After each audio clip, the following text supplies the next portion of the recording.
The following is a conversation with Christopher Capozzola, a historian at MIT specializing in the history of politics and war in modern American history, especially about the role of World War I in defining the trajectory of the United States and our human civilization in the 20th and 21st centuries.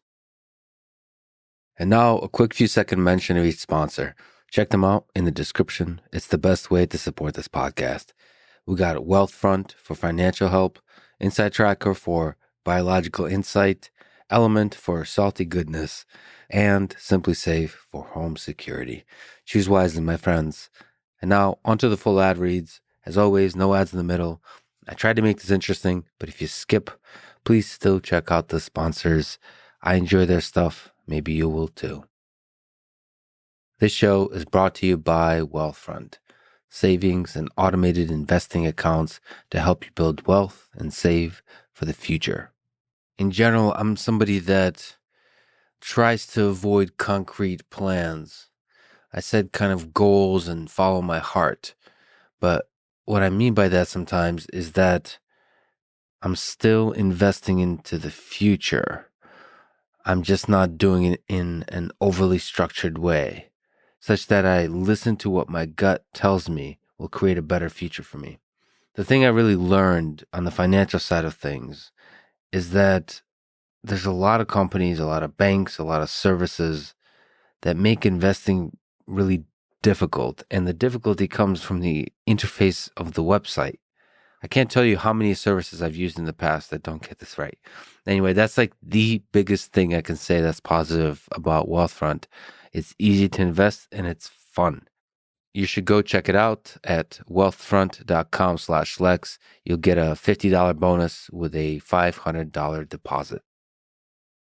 This show is also brought to you by Inside Tracker, a service I use to track biological data. They have a bunch of plans, most of which have blood tests. You got blood data, DNA data, fitness tracker data. All of that is shoved into a machine learning algorithm, and the output is a suggestion, a prediction for the kind of lifestyle changes that are best for you. I'm just a huge believer in the personalization aspect. My refrigerator should not be designed for the general consumer. It should be designed for me. After the first few dates together, we really form an intimacy. And what intimacy really means is collecting a lot of data about each other. That's what a relationship is. Privacy, encrypted, consensual surveillance. I'm trying to put a romantic spin on surveillance, and it's not working. Now, that's not what Inside Tracker is doing at all. It's just using your data in a secure way to make recommendations. And that, my friends, is a positive future I love. Get special savings for a limited time when you go to insidetracker.com/Lex. This episode is also brought to you by Element, spelled LMNT. It's an electrolyte drink mix that I drink many, many, many times a day. It's a source of happiness and joy. It's a source of health. It's a source of deliciousness in my life. It's almost like a dessert drink. And again, low carb. It's great. I love all kinds of flavors. Now, most of the time, my favorite go-to element, I think it's called watermelon salt. I should probably know this since I've been drinking incredible amounts of it over the past year. Again, I love it. On a low-carb diet, when I'm fasting, getting the electrolytes right is hugely important. Sodium, potassium, magnesium, and that's Element is my go-to for the basic level of electrolytes that I need for all the crazy physical and mental challenges I take on. Get a sample pack for free with any purchase. Try it at drinkelement.com/Lex. This show is also brought to you by Simply Safe, a home security company designed to be simple and effective. And in fact, it delivers on that design because it is simple and effective. And I am currently protected by it. I'm sitting in a place that has Simply Safe installed, and it's keeping me safe. It's, I guess, the first layer of physical security around me. And I take my security extremely seriously at every level, including cybersecurity, everything, the whole thing. Now, one of the best ways to be secure is to make sure that the security system you set up, whatever that is super easy. And that's exactly what Simply Safe It does. I guess I just realized that the word simply is inside the name Simply Safe. It really is simple, and it really does keep you safe. That's a really good company name. Anyway, I love it. I think you'll love it too. Go to simplysave.com/Lex to customize your system and claim your free indoor security camera plus 20% off with interactive monitoring. This is the Lex Friedman podcast. To support it, please check out our sponsors in the description. And now, dear friends, here's Christopher Capozzola.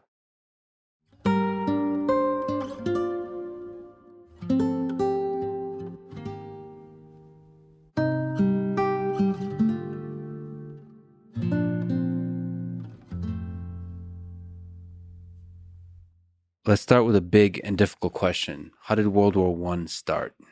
On the one hand, World War I started because of a series of events in the summer of 1914 that brought sort of the major powers of Europe into conflict with one another. But I actually think it's more useful to say that World War I started at least a generation earlier, when rising powers, particularly Germany, started devoting more and more of their resources toward military affairs and naval affairs. This sets off an arms race in Europe. It sets off a rivalry over the colonial world and who will control the resources in Africa and Asia. And so by the time you get to the summer of 1914, and in a lot of ways, I say the war has already begun, and this is just the match that lights the flame. So the capacity for war was brewing within like the leaders and within the populace. They started accepting, sort of slowly through the culture propagated this idea that we can go to war. It's a good idea to go to war. It's a good idea to expand and dominate others, that kind of thing. Maybe not put in those clear terms, but just a sense that military action is the way that nations operate at the global scale. Yes, and right. So yes, there's a sense that the military can be the solution to political conflict in Europe itself. And the and is that war and military conflict are already happening, right? That there's war, particularly in Africa, in North Africa, in the Middle East, Balkans. Conflict is already underway. And the European powers haven't faced off against each other. They've usually faced off in asymmetrical conflict against much less powerful states. But, in some ways that war is already underway. So do you think it was inevitable? Because World War I is brought up as a case study where it seems like a few accidental leaders and a few accidental events, or one accidental event, led to the war. And if you change that one little thing, it could have avoided the war. Your sense is the drums of war have been beating for quite a while, and it would have happened almost no matter what, or very likely to have happened. Yes, historians never like to say things are inevitable. And certainly, there were people who could have chosen a different path, both in the short term and the long term. But fundamentally, there were irreconcilable conflicts in the system of empires in the world in 1914. I can't see, it didn't have to be this war, but it probably had to be a war. So there was the German Empire, the Austro-Hungarian Empire, there was France and Great Britain, U.S. Could the U.S. be called an empire at that moment yet? When do you graduate to empire status? Well, certainly after 1898, with the acquisition of the former territories of the Spanish Empire, the United States has formal colonial possessions, and it has sort of mindsets of rule and military acquisition that would define empire in a kind of more informal sense. So you would say you would put the blame or the responsibility of starting World War I into the hands of the German Empire and Kaiser Wilhelm II. That's a really tough call to make. And, that deciding that is going to keep historians in business for the next 200 years. I think there are people who would lay all of the blame on the Germans, right? And, who would point toward a generation of arms buildup, alliances that Germany made and promises that they made to their allies in the Balkans, to the Austro-Hungarians. And so, yes, there's an awful lot of responsibility there. Um, there has been a trend lately to say, no, it's no one's fault, right? That that all of the various powers literally were sleepwalking into the war, right? They backed into it inadvertently. I think that lets everyone a little too much off the hook, right? And so I think in between is, I would put the blame on the system of empires itself, on the system. But in that system, the actor that sort of carries the most responsibility is definitely Imperial Germany. So the leader of Austro-Hungarian Empire, Franz Joseph I, his nephews, Archduke Franz Ferdinand, he was assassinated. And so that didn't have to lead to a war. And then the leader of the German Empire, Kaiser Wilhelm II, pressured, sort of uh, started talking trash, Mm-hmm. and boiling the water that ultimately resulted in the explosion. Plus all the other players. So, what can you describe the dynamics of how that unrolled? What U.S. What's the role of U.S.? What's the role of France? What's the role of Great Britain, Germany, and Austro-Hungarian Empire? Yeah, over the course of about 4 weeks, right, following the assassination of the Archduke in Sarajevo, it sort of triggers a series of political conflicts and ultimately ultimatums, sort of demanding sort of that one or other power sort of stand down in response to the demands of either Britain, France, or in turn Germany or Russia. At the same time that those alliances kind of trigger automatic responses from the other side, and so it escalates. And once that escalation is combined with the call up of military troops, then none of those powers wants to be sort of the last one to kind of get ready for conflict. So even throughout it, they think they are getting ready in a defensive maneuver, and they think if there is conflict, well, it might be a skirmish, it might be sort of a standoff. Uh, it could be solved with diplomacy later because diplomacy is failing now. That turns out not to be the case. Diplomacy fails. It's not a skirmish. It becomes a massive war. And the Americans are watching all of this from the sidelines. They have very little influence over what happens that summer. How does it go from a skirmish between a few nations to a global war? Is there a place where there's a phase transition? Yeah, I think the phase transition is in over the course of the fall of 1914, when the Germans make an initial sort of bold move into France. In many ways, they're fighting the last war, the Franco-Prussian War of 1870. And they really do sort of, kind of want to have a quick sort of lightning strike in some ways against France to kind of bring the war to a speedy conclusion. France turns out to be able to fight back more effectively than the Germans expected. And then the battle lines sort of harden. And then behind that, the French and the Germans, as well as the British on the side of the French, start digging in, literally, right? And digging trenches that at first are 3 feet deep to avoid shelling from artillery, then become 6 feet, 10 feet deep, 2 miles wide, that include telegraph wires, that include whole hospitals in the back. And at that point, the front is locked in place. And the only way to break that is sort of basically dialing the war up to 11. Right, sort of massive numbers of troops, massive efforts, none of which work, right, and so the war is stuck in this. But that's the phase transition right there. What were the machines of war in that case? You mentioned trenches. What were the guns used? What was the size of guns? What are we talking about? What did Germany start accumulating that led up to this war? One of the things that we see immediately is the industrial revolution of the previous 30 or 40 years brought to bear on warfare.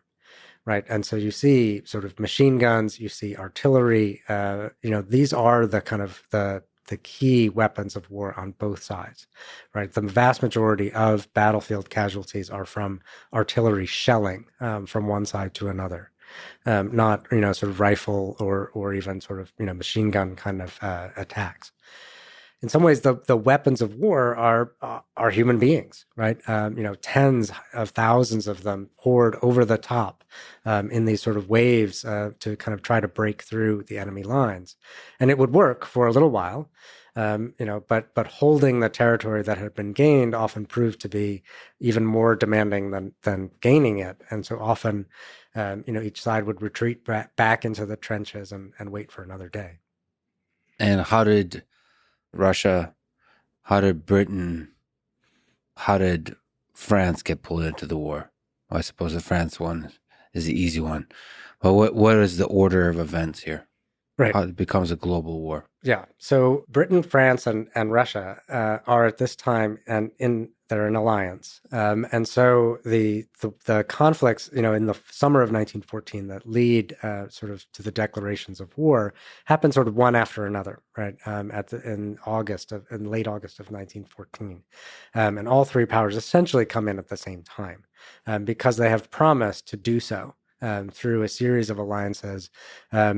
Conducted secretly in the years before 1914 that committed them to defend one another.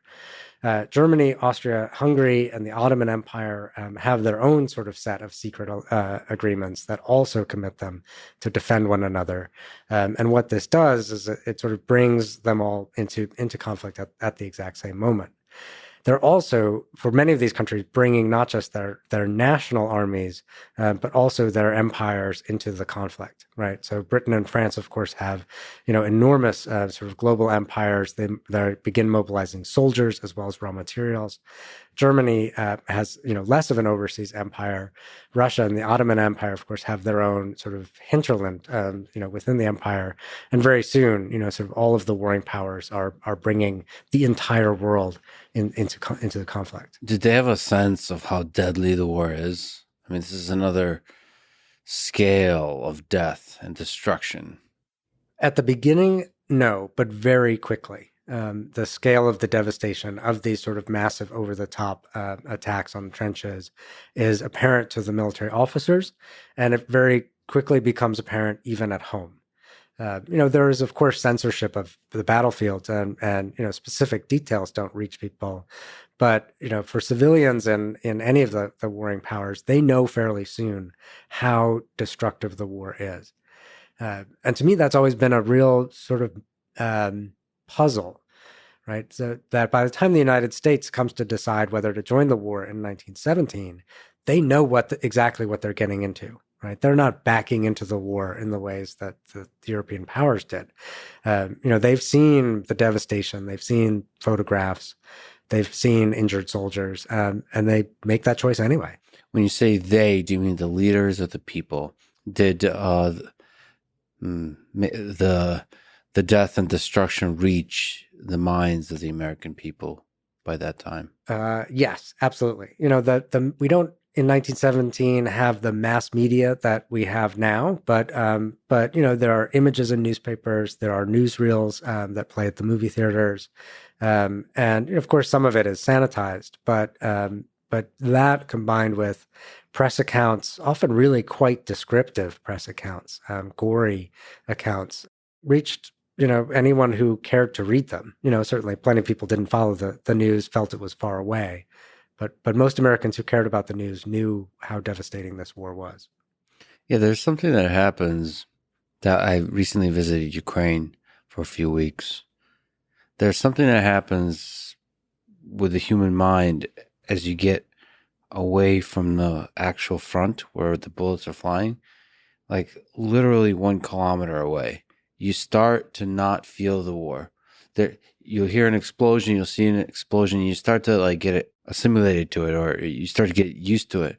And then when you get as far away from currently what is Kiev, you start to, the war's going on. Everybody around you is fighting in that war, but it's still somehow distant. And I think with the United States, with the ocean between, even if you have the stories everywhere, it still is somehow distant, like the way a movie is.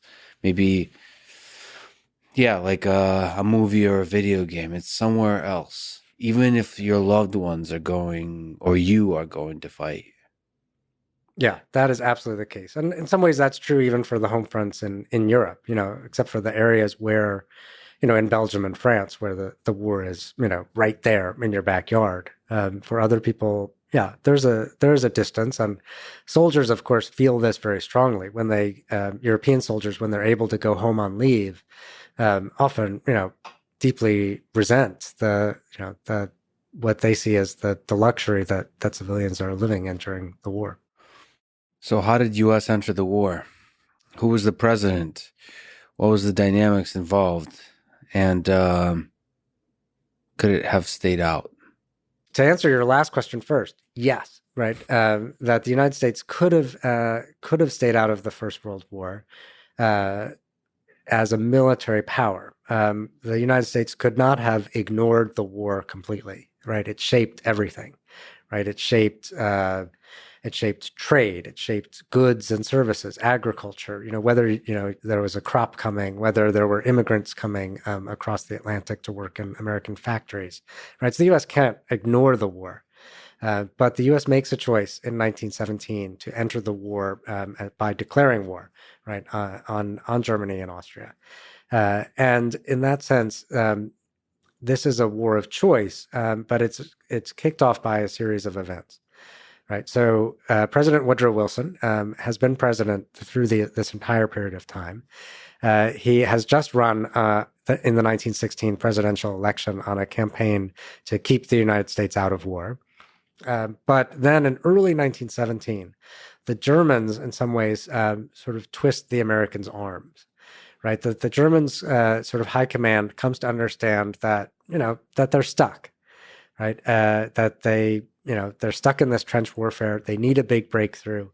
Their one big chance is to sort of break the blockade, to push through that the British have imposed on them, to break through it against France.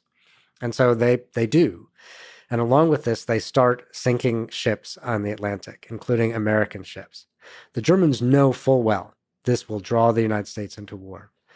But the Germans look at the United States at this moment, a relatively small army, a relatively small navy, a country that, at least on paper, is deeply divided about whether to join the war. And so they say, let's do it, right? They're not going to get any American soldiers there in time, right? It was a gamble, but I think probably their best chance. They took that gamble. They lost, right? In part because French resistance was strong, in part because Americans mobilized much faster and in much greater numbers than the Germans thought they would. So the American people were divided. The American people were absolutely divided about whether to enter this war, right? From 1914 to 1917, there is a searing debate across the political spectrum. It doesn't break down easily on party lines about whether it was in the U.S. interest to do this, whether American troops should be sent abroad, whether, Americans would end up just being cannon fodder for the European empires. Eventually, as American ships are sunk, first in the Lusitania in 1915, then in much greater numbers in 1917, the tide starts to turn, and Americans feel that a response is necessary, and the actual declaration of war in Congress is pretty lopsided, but it's not unanimous by any means. Lopsided towards entering the war. Yeah, yeah. Well, that's really interesting because there's echoes of that in later wars where Congress seems to, nobody wants to be the guy that says no to war for some reason. Once you sense that, in terms of politicians, because then you appear weak. But I wonder if that was always the case. So you make the case that World War I is largely responsible for defining what it means to be an American citizen. So in which way does it define the American citizen? When you think about citizenship, what it means is two things. First of all, what are your rights and obligations? What is sort of the legal citizenship that you have as a citizen of the United States or any other state? And the second is a more amorphous definition of like, what does it mean to belong, right? To be part of America, right? To feel American, to love it or hate it or be willing to die for it, right? And both of those things really are crystal clear in terms of their importance during the war, right? So both of those things are on the table. Being a citizen who is a citizen who isn't matters. So people who had never carried passports or anything before suddenly have to. But also what it means to be an American, right? To feel like it, to be part of this project is also kind of being defined and enforced during World War One. So project, is a funny way to put a global war, right? So can you tell the story? Perhaps that's a good example of it, of the James Montgomery Flag's 1916 poster that reads, "I want you." Right. A lot of people know this poster, I think, in its original form, in its memeified form. I don't know, but we know this poster and we don't know where it came from. Or most Americans, I think, me included, didn't know where it came from. And it actually comes from 1916. Does this poster represent the birth of something new in America, which is a commodification, or I don't know, that propaganda machine that says what it means to be an American is somebody that fights for their country? Yeah. So the image, it's in fact, I think one of the most recognizable images, not only in the United States but in the entire world, right? And you can bring it almost anywhere on Earth in 2022, and people will know what it refers to, right? And so this is an image that circulated first as a magazine cover, later as a recruitment poster, where the figure is Uncle Sam, sort of pointing at the viewer with his finger, sort of pointing and saying, "I want you." Right. And the I Want You is a recruitment tool to join the US Army. And this image, really kind of starts as a kind of, like I said, a magazine cover in 1916 by the artist James Montgomery Flagg. It initially appears under the heading, "What are you doing for preparedness?" Meaning to prepare in case war comes to the United States. Right. At that point in 1916, we're still neutral. In 1917, it's turned into a U.S. Army recruiting poster.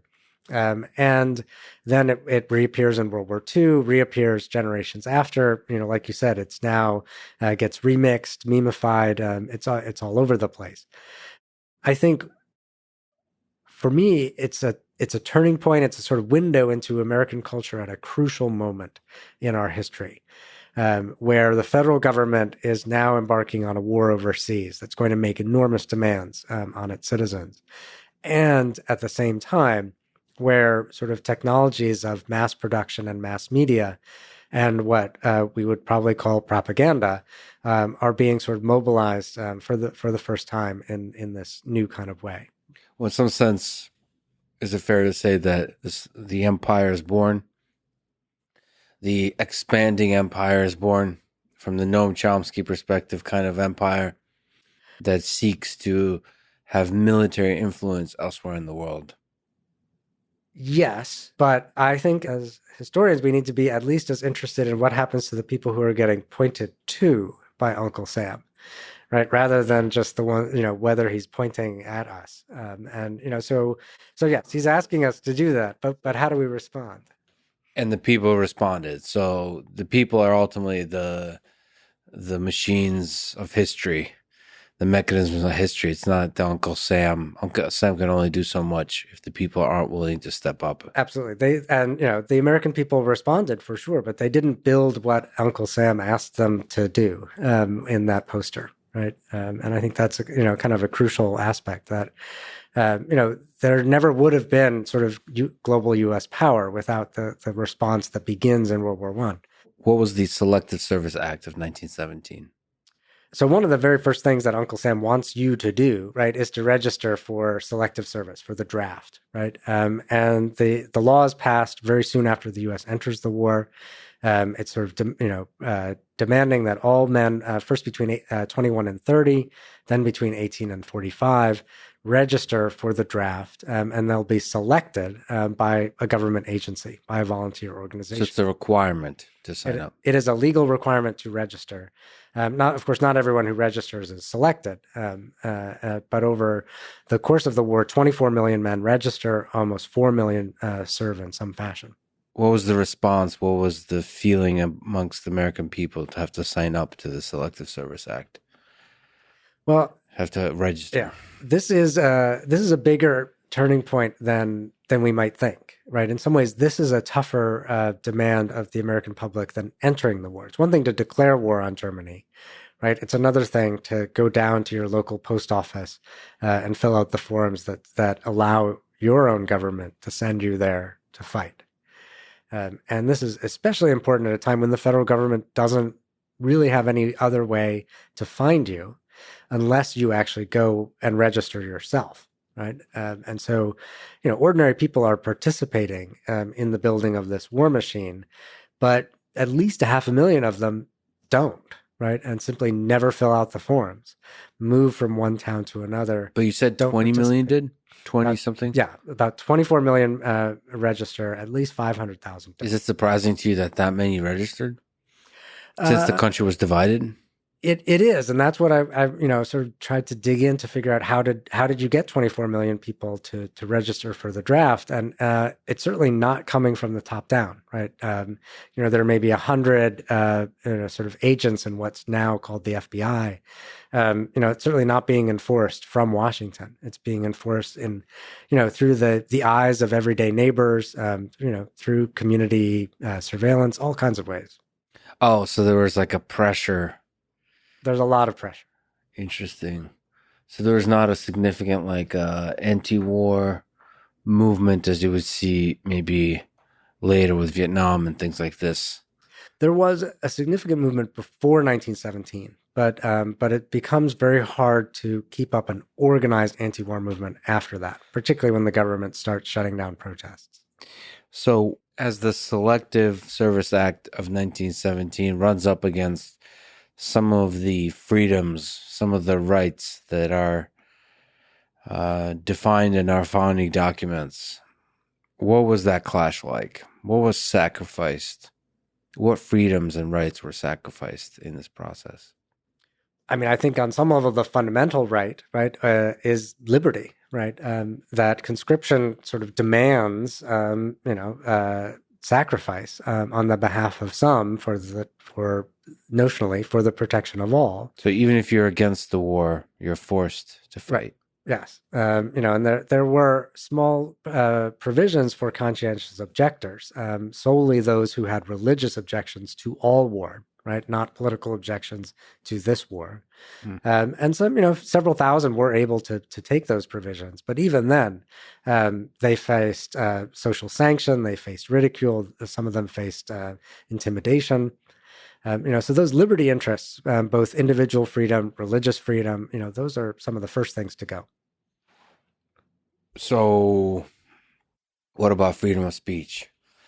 Was there silencing of the press, of the voices of the different people that would object? Yes, absolutely. Right. And so very soon after the Selective Service Act is passed, then you get the Espionage Act, which of course is back in the news in 2022. What's the Espionage Act? The Espionage Act is a sort of omnibus bill. It contains about 10 or different provisions, very few of which have to do with espionage. But one key provision basically makes it illegal to say or do anything that would interfere with military recruitment. Right. And that provision is used to shut down radical publications, to shut down German language publications. And this really has a chilling impact on speech during the war. Could you put into words what it means to be an American citizen that is in part sparked by World War I? So what does that mean? Somebody that's should be willing to sacrifice certain freedoms to fight for their country. Somebody that's willing to fight to spread freedom elsewhere in the world, spread the American ideals. Like what Does that begin to tell the story what it means to be an American? I think what we see is a change, right? So citizenship during World War One now includes the obligation to defend the country, right? To serve, right? And to, if asked, to die for it, right? And we certainly see that. And I think we see the close linkage of military service and U.S. citizenship coming out of this time period. But when you start making lots of demands on people to fulfill obligations, in turn, they're going to start demanding rights. And we start to see, not necessarily during the war, but after, more demands for free speech protections, more demands for equality for marginalized groups. And so, obligations and rights are sort of developing in a dynamic relationship. Oh, it's almost like an overreach of power sparked a sense like, oh crap, we can't trust centralized power to abuse, like to drag us into a war. We need to be able to. So there's the birth of that tension between the government and the people. It's a rebirth of it. Of course, Right. that tension is always there, but in its modern form, I think it comes from this. Re-intensification of it. Yeah. So what about you said that World War One gave birth to the surveillance state in the U.S. Can you explain? Yeah, so the Espionage Act, sort of empowers federal organizations to watch other Americans. They are particularly interested in anyone who is obstructing the draft, anyone who is trying to kind of organize labor or strikes or radical movements, and anyone who might have sympathy for Germany, which basically means all German Americans come under surveillance. Initially, this is very small scale, but soon every government agency gets involved, from the Treasury Department Secret Service to the Post Office, which is sort of reading mail, to the Justice Department, which mobilizes 200,000 volunteers. Yeah. It's a really significant enterprise. Much of it goes away after the war. But of all the things that go away, this core of the surveillance state is the thing that persists most fully. Is this also a place where government, the size of government starts to grow in these different organizations, or maybe creates a momentum for growth of government? Oh, it's exponential growth, right? That over the course of the war, by almost any metric you use, right? The size of the federal budget, the number of federal employees, the number of soldiers in the standing army, all of those things skyrocket during the war. They go down after the war, but they never go down to what they were before. And probably gave a momentum for growth over time. Yes, absolutely. Did World War One give birth to the military industrial complex in the United States? So, war profiteering, expanding of the war machine in order to financially benefit a lot of parties involved.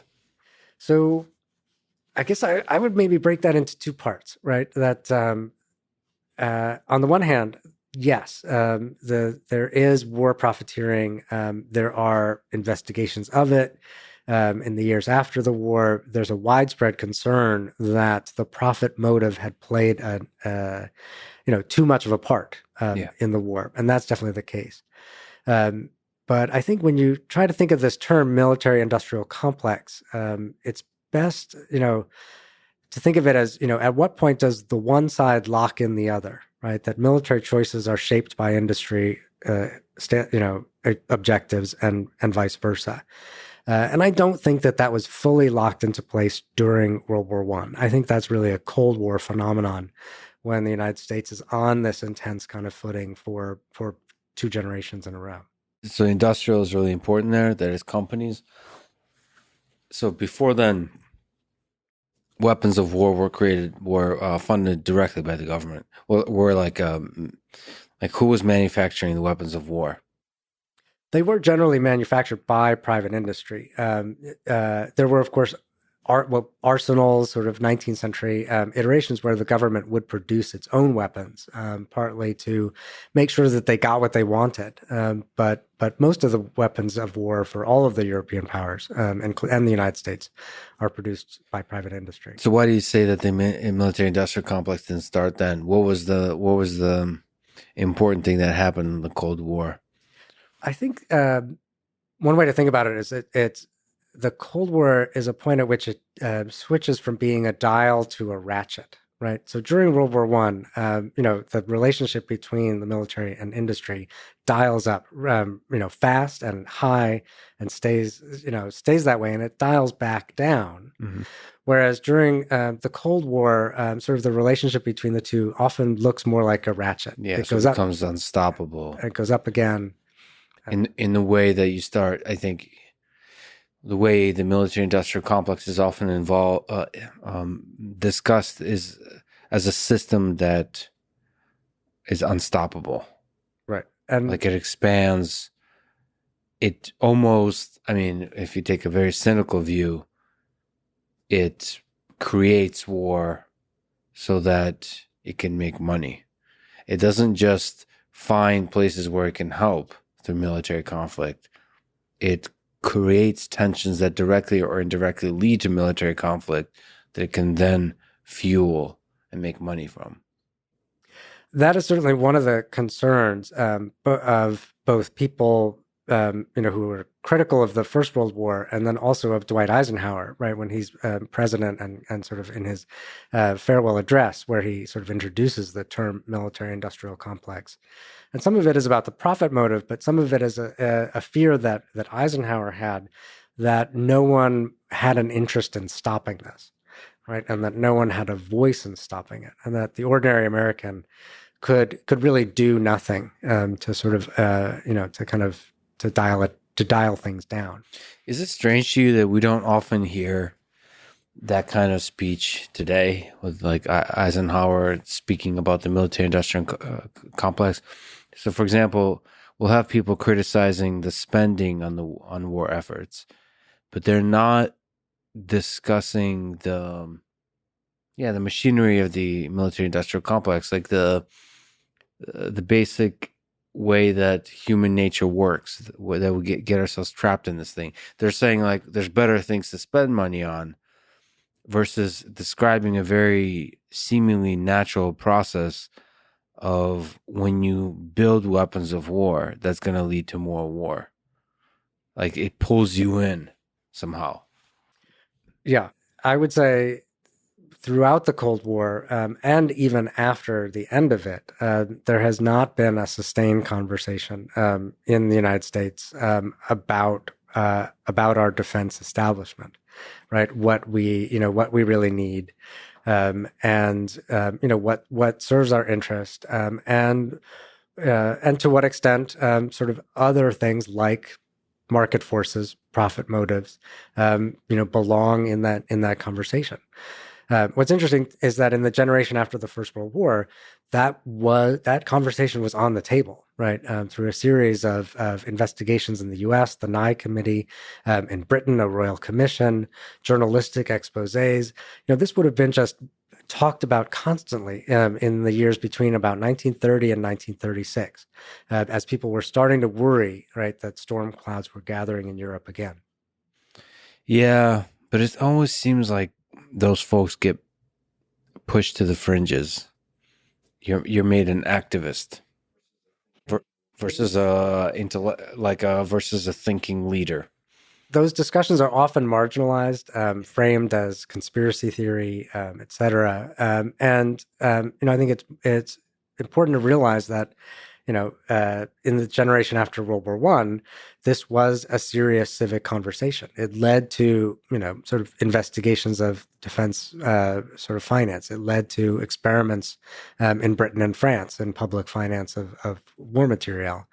And I think those conversations need to be reconvened now in the 21st century. Is there any parallels between World War I and the war in Ukraine? The reason I bring it up is because you mentioned sort of there was a hunger for war, a capacity for war that was already established, and the different parties were just boiling the tensions. So there's a case made that America had a role to play, NATO had a role to play in the current war in Ukraine. Is there some truth to that? when you think about it in the context of World War One, or is it purely about the specific parties involved, which is Russia and Ukraine? I think it's very easy to draw parallels between World War One and the war in Ukraine, but I don't think they really work. That the First World War, in some ways, is generated by a fundamental conflict in the European system of empires, right, in the global system of empires. So in many ways, if there's a parallel, the war in Ukraine is the parallel to some of the conflicts in the Mediterranean and the Balkans in 1911 to 1913. That you know that then later there was a much greater conflict, right? And so, I think if there's any lessons to be learned for how not to let World War III look like World War One, it would be to make sure that that systems aren't locked into place that escalate wars out of people's expectations. Well, that's I suppose what I was implying, that this is the early stages of World War III. That in the same way that several wolves are licking their chops, or whatever the expression is, they're creating tension, they're creating military conflict with a kind of unstoppable imperative for a global war. That's, I mean, many kind of people that are looking at this are really worried about that. Now, the forcing function to stop this war is that there's several nuclear powers involved, Mm-hmm. which has, at least for now, worked to stop full-on global war. But I'm not sure that's going to be the case. In fact, what is one of the surprising things to me in Ukraine is that still in the 21st century, we can go to something that involves nuclear powers, not directly yet, but awfully close to directly, go to a hot war. And so, do you worry about that there's a kind of descent into a World War One type of scenario? Yes, I mean that keeps me up at night, and I think it should keep the citizens of both the United States and Russia up at night. Um, and I think again, it gets back to what I was saying in the summer of 1914. Even then, things that looked like a march toward war could have been different, right? And so I think it's important for leaders to of both countries and of all of the sort of related countries, of Ukraine, of the various NATO powers, to really sort of imagine off ramps and to imagine alternatives and to make them possible. Whether it's through diplomacy, whether it's through other formats, I think that that that's the only way to prevent sort of greater escalation. What's the difference between World War One and the Civil War in terms of how they defined what it means to be an American, but also the American citizens' relationship with the war, what the leaders were doing? Is there interesting differences and similarities besides the fact Yeah, that everybody seems to have forgot about World War One in the United States and everyone still remembers Civil War? I mean it's true, and the American Civil War defines American identity in some ways, along with the Revolution and the Second World War, more so than any other conflict. And it's a fundamentally different war, right? It's one because it is a civil war, right? Because of secession, because of the Confederacy, this is a conflict happening on the territory of the United States between Americans, and so the dynamics are really quite different, right? So the leaders, particularly Lincoln, have a different relationship to the home front, to civilians, than say Wilson or Roosevelt have in World War One and Two. Also, the way you would tell the story of the Civil War, perhaps similar to the way we tell the story of World War II. There's like a reason to actually fight the war. The way we tell the stories, we're fighting for this ideal that all men are created equal. That the war is over slavery, in part. Perhaps that's a drastic oversimplification of what the war was actually about in the moment. Like, how do you get pulled into an actual war versus a hot discussion? Mm-hmm. And the same with World War II. People kind of framed the narrative that it was against evil, Mm-hmm. Hitler being evil. I think the key part of that is probably the Holocaust. Mm-hmm. Is how you can formulate Hitler's being evil. If there's no Holocaust, perhaps there's a case to be made that we wouldn't see World War II as such, quote unquote, good war. That there's an atrocity that had to happen to make it really, to be able to tell a clear narrative of why we get into this war. Perhaps such a narrative doesn't exist for World War One. And so that doesn't stay in the American mind. We try to sweep it under the rug, even though overall 16 million people died. So to you, the difference is in the fact that you're fighting for ideas and fighting on the homeland. But in terms of people's participation, fighting for your country, was there similarities there? Yeah, I mean, I think, the Civil War in both the North and the South, troops are raised overwhelmingly through volunteer recruitment. There is a draft in both the North and the South, but it's not significant. Only 8% of Confederate soldiers came in through conscription, and so in fact, the mobilization for volunteers, often organized locally around individual communities or states, create sort of multiple identities and levels of loyalty, where people both in the North and the South have loyalty both to their state regiments, to their sort of community militias, and as well to the country. They are fighting over the country, right, over the United States, right? And so the Union and the Confederacy have conflicting and ultimately irreconcilable visions of that. But that sort of nationalism that comes out of the Union after the victory in the war is a kind of crucial force shaping America ever since.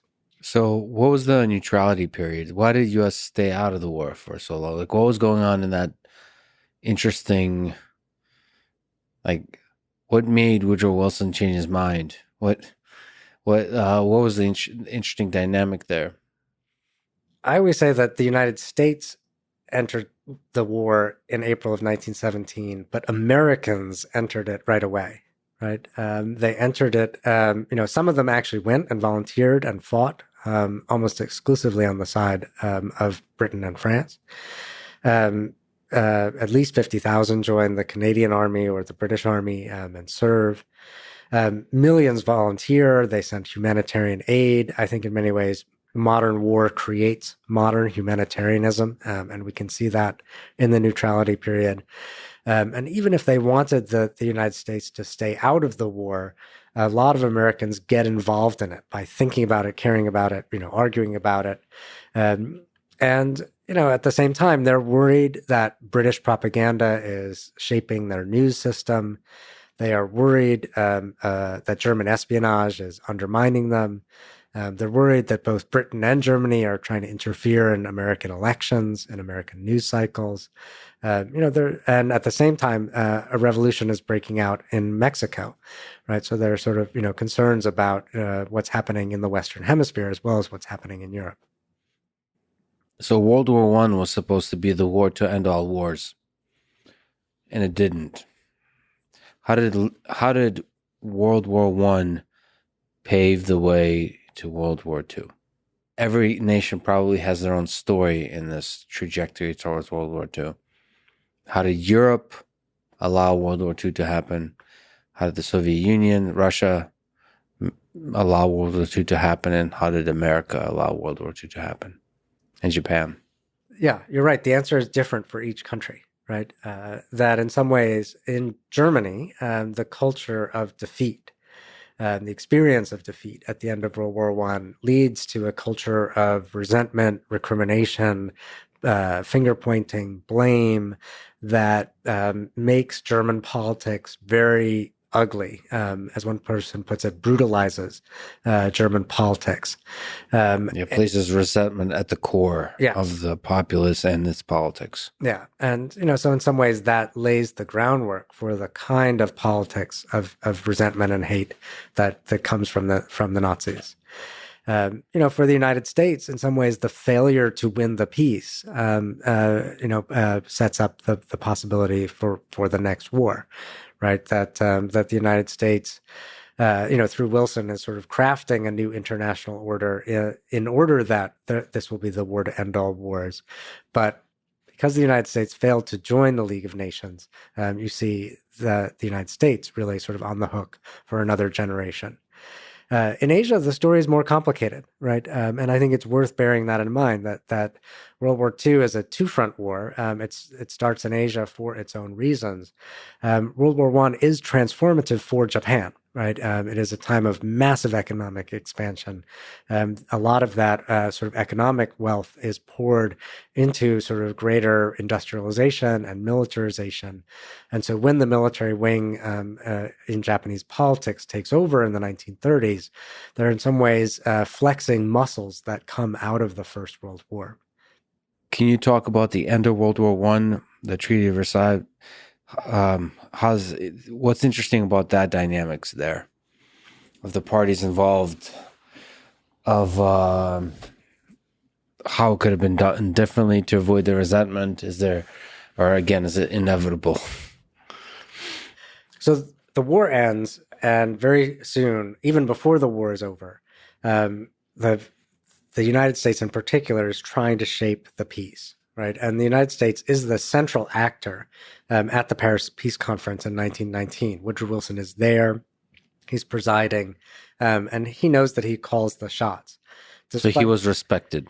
He was respected, but resentfully in some ways by the European powers, Britain and France and Italy to a lesser extent, who felt that they had sacrificed more. They had two goals, right? They wanted to shape the imperial system in order to make sure that their kind of fundamental economic structures wouldn't change, and they also wanted to sort of weaken Germany as much as possible, right? So that Germany couldn't rise again.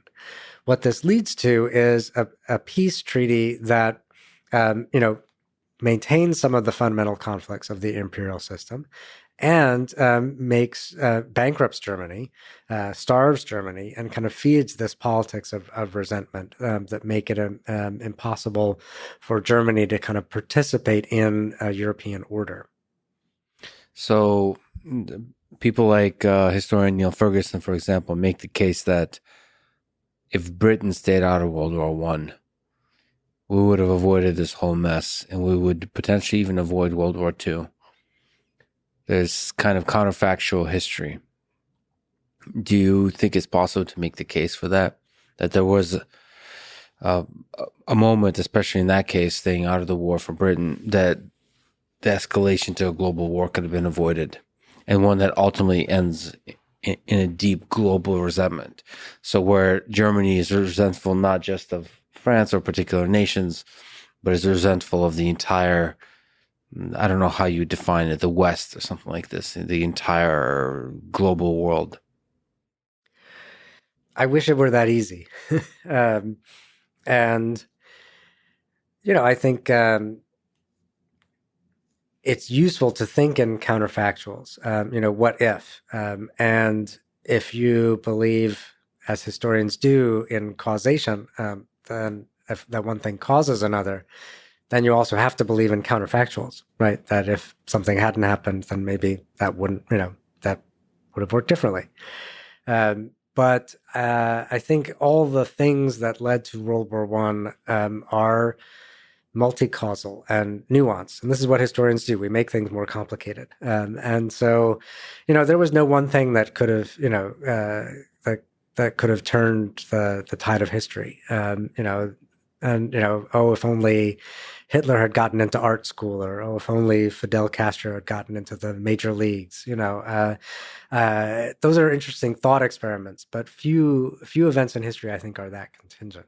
Well, Hitler is an example of somebody who's a charismatic leader that seems to have a really disproportionate amount of influence on the tide of history. So, if you look at Stalin, you could imagine that many other people could have stepped into that role. And the same goes for many of the other presidents through, or even Mao. Mm-hmm. It seems that there's a singular nature to Hitler, that you could play the counterfactual, that if there was no Hitler, you may have not had World War II.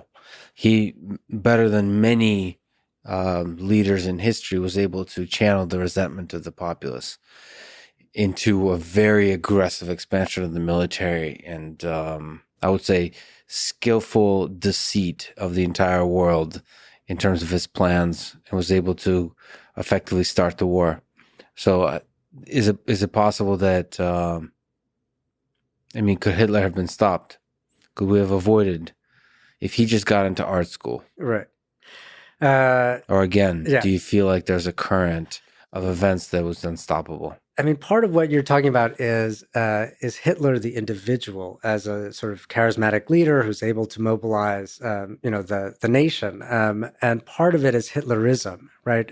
His own sort of individual ability to play off his subordinates against one another, to set up a system and of that nature that in some ways escalates violence, including the violence that leads to the Holocaust. And some of it is also Hitlerism as a leader cult, and we see this in many other sort of things where a political movement surrounds one particular individual who may or may not be replaceable. So yes, the World War II we got would have been completely different if a different faction had risen to power in Germany. But Europe, Depression era Europe was so unstable, and democracies collapsed throughout Western Europe over the course of the 1930s. Whether they had charismatic totalitarian leaders or not. Have you actually read one book I just recently finished? I'd love to get your opinion from a historian perspective. There's a book called Blitzed: Drugs in the Third Reich by Norman Ohler. It makes a case that drugs played a very large meth essentially played a very large role in World War II. There's a lot of criticism of this book, saying that it's kind of to what you're saying. It takes this one little variable and makes it like this explains everything. So everything about Hitler, everything about the Blitzkrieg, everything about the military, the way, the strategy, the decisions could be explained through drugs, or at least implies that kind of thing. And the interesting thing about this book, because Hitler and Nazi Germany is one of the most sort of written about periods of human history, and this was not, drugs were almost entirely not written about in this context. So here come along this semi-historian, because I don't think he's even a historian. He's a lot of his work is fiction. Hopefully I'm saying that correctly. So he tells that's one of the criticisms. He tells a very compelling story that drugs were at the center of this period, and also of the man of Hitler. What are your sort of feelings and thoughts about, if you've gotten a chance to read this book, but I'm sure there's books like it that tell an interesting perspective, singular perspective on a war. Yeah, I mean, I have read it, and I also had this sort of eye-opening experience that a lot of historians did, and they're like, why didn't we think about this, right? And I think whether he's the author Oler is sort of not a trained academic historian, but the joy of history is like you don't have to be one to write good history, and I don't think anyone sort of criticizes him for that. I like the book as a window into the Third Reich. Of course, drugs don't explain all of it, but it helps us see it helps us see the people who supported Hitler, the ways in which, it was that mind altering and performance altering drugs were used to kind of keep soldiers on the battlefield, the ways in which, I think that we don't fully understand the extent to which the Third Reich is held together with like duct tape from a pretty early phase by like 1940 or 41 even. It's all smoke and mirrors, and I think that wartime propaganda, both Germans trying to say, we're winning everything, and America trying to mobilize, and the other allies, to mobilize against Germany, described a more formidable enemy than it really was by 1941 and 42. Yeah, I mean, I could see both cases. One is that duct tape doesn't make the man, but also as an engineer, I'm a huge fan of duct tape. Yeah, because it does seem to solve a lot of problems. And I do worry that this perspective that the book presents about drugs is somehow to the mind really compelling, because it's almost like the mind, or at least my mind, searches for an answer. How could this have happened? And it's nice to have a clean explanation. And drugs is one popular one. When people talk about steroids in sports, the moment you introduce the topic of steroids, somehow the mind wants to explain all success in the context. Well, it's because this person was on steroids. Lance Armstrong. Well, it's it's a very sticky idea. Certain ideas, certain explanations are very sticky, and I think that's really dangerous because then you lose the full context. And also, in the case of drugs, it removes the responsibility from the person, both for the military genius and the evil. mm-hmm. And I think it's a very dangerous thing to do, because something about the mind, maybe it's just mind, it's sticky to this. Well, drugs explain it. If the drugs didn't happen, then it would be very different. Yeah, it worries me, Yeah, how compelling it is of an explanation, yeah. So that's why it's maybe better to think of it as a window into the Third Reich Yes. than an explanation of it. But it's also a nice exploration of Hitler the man. For some reason, discussing his habits, especially later in the war, his practices with drugs, gives you a window into the person. It reminds you that this is a human being, like a human being that gets emotional in the morning, gets thoughtful in the morning, hopeful, sad, depressed, angry, like a story of emotions of the human being. Somehow we construct, which is a pretty dangerous thing to do, we construct an evil monster out of Hitler, when in reality, he's a human being like all of us. I think the lesson there is the Solzhenitsyn lesson, which is all of us, to some degree, are capable of evil. Or maybe if you want to make it less powerful of a statement, many of our leaders are capable of evil. That this Hitler is not truly singular in history. That when the resentment of the populace matches the right charismatic leader, it's easy to make the kind of, not easy, but it's possible to frequently make the kind of initiation of military conflict that happened in World War II. By the way, because you said not a trained historian, one of the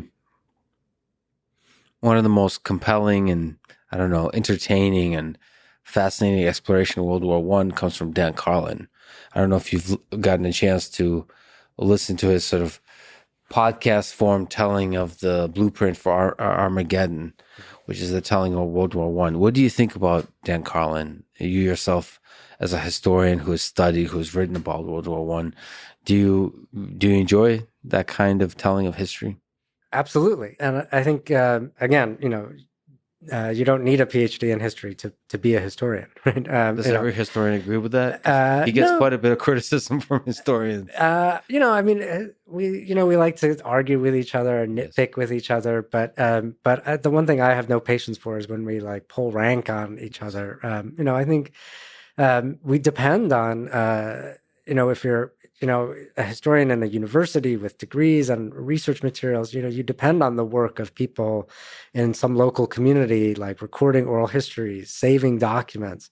And, history is it's a social science, but it's also a storytelling art. And history books are the ones you find on the shelves in bookstores that people read for fun, and you can appreciate both the knowledge production as well as the storytelling. And when you get a good oral storyteller like Dan Carlin, there's a reason that thousands and hundreds of thousands of people tune in. Yeah, but he definitely suffers from anxiety about getting things correct, and it's very difficult. Well, our first job is to get the facts correct, Yeah, and then to tell the story off of those. because the facts are so fuzzy. So it's I mean, you have the probably my favorite telling of World War II is William Shire's Rise and Fall of the Third Reich, and or at least not telling of Nazi Germany, and that goes to primary sources a lot, which is like I suppose that's the honest way to do it. But it's tough. It's really tough to write that way, to really go to primary sources always. And I think the one of the things that Dan tries to do, which is also really tough to do, perhaps easier in oral history, is try to make you feel what it was like to be there. Which I think he does by trying to tell the story of like individual soldiers. And um, do you find that telling, like individual citizens, do you find that kind of telling of history compelling? Yeah, I mean, I think we need historical imagination, and I think historical imagination teaches something very valuable, which is humility. To realize that there are other people who've lived on this planet and they organize their lives differently, and they made it through just fine too. And I think that kind of meeting other people from the past can be actually a very useful skill for meeting people unlike you in the present. Unlike you, but also like you. I think Mhm. both are humbling. One realizing that they did lived in a different space and time, but two realizing that if you were placed in that space and time, you might have done all the same things, whether it's the brave good thing or the evil thing. Yeah, absolutely. And you get also a sense uh, of possibility. There's this famous line, right, that those who do not learn history are condemned to repeat it. But I think the other half is true as well, which is those who do not learn history don't get the chance to repeat it. Right. Mm. That we're not the first people on this planet to face, any certain kinds of problems. Other people have lived through worlds like this one before.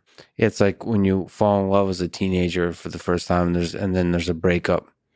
You think it's the greatest tragedy that has ever happened in the world. You're the first person, even though like Romeo and Juliet and so on had this issue. You're the first person that truly feels the catastrophic heartbreak of that experience. It's good to be reminded that no, the human condition is what it is. We have lived through it at the individual and the societal scale. Let me ask you about nationalism, which I think is at the core of I Want You poster. Is nationalism destructive or empowering to a nation? And we can use different words like patriotism, Hmm. which is in many ways synonymous to nationalism, but in recent history, perhaps because of the Nazis, has has slowly parted ways. That somehow nationalism is when patriotism gone bad or something like this. Yeah, they're different, right? Patriotism is in some ways best thought of as an emotion, right? And a feeling of love of country, right? Literally. And in some ways, that's a necessary condition to participate in nationalism.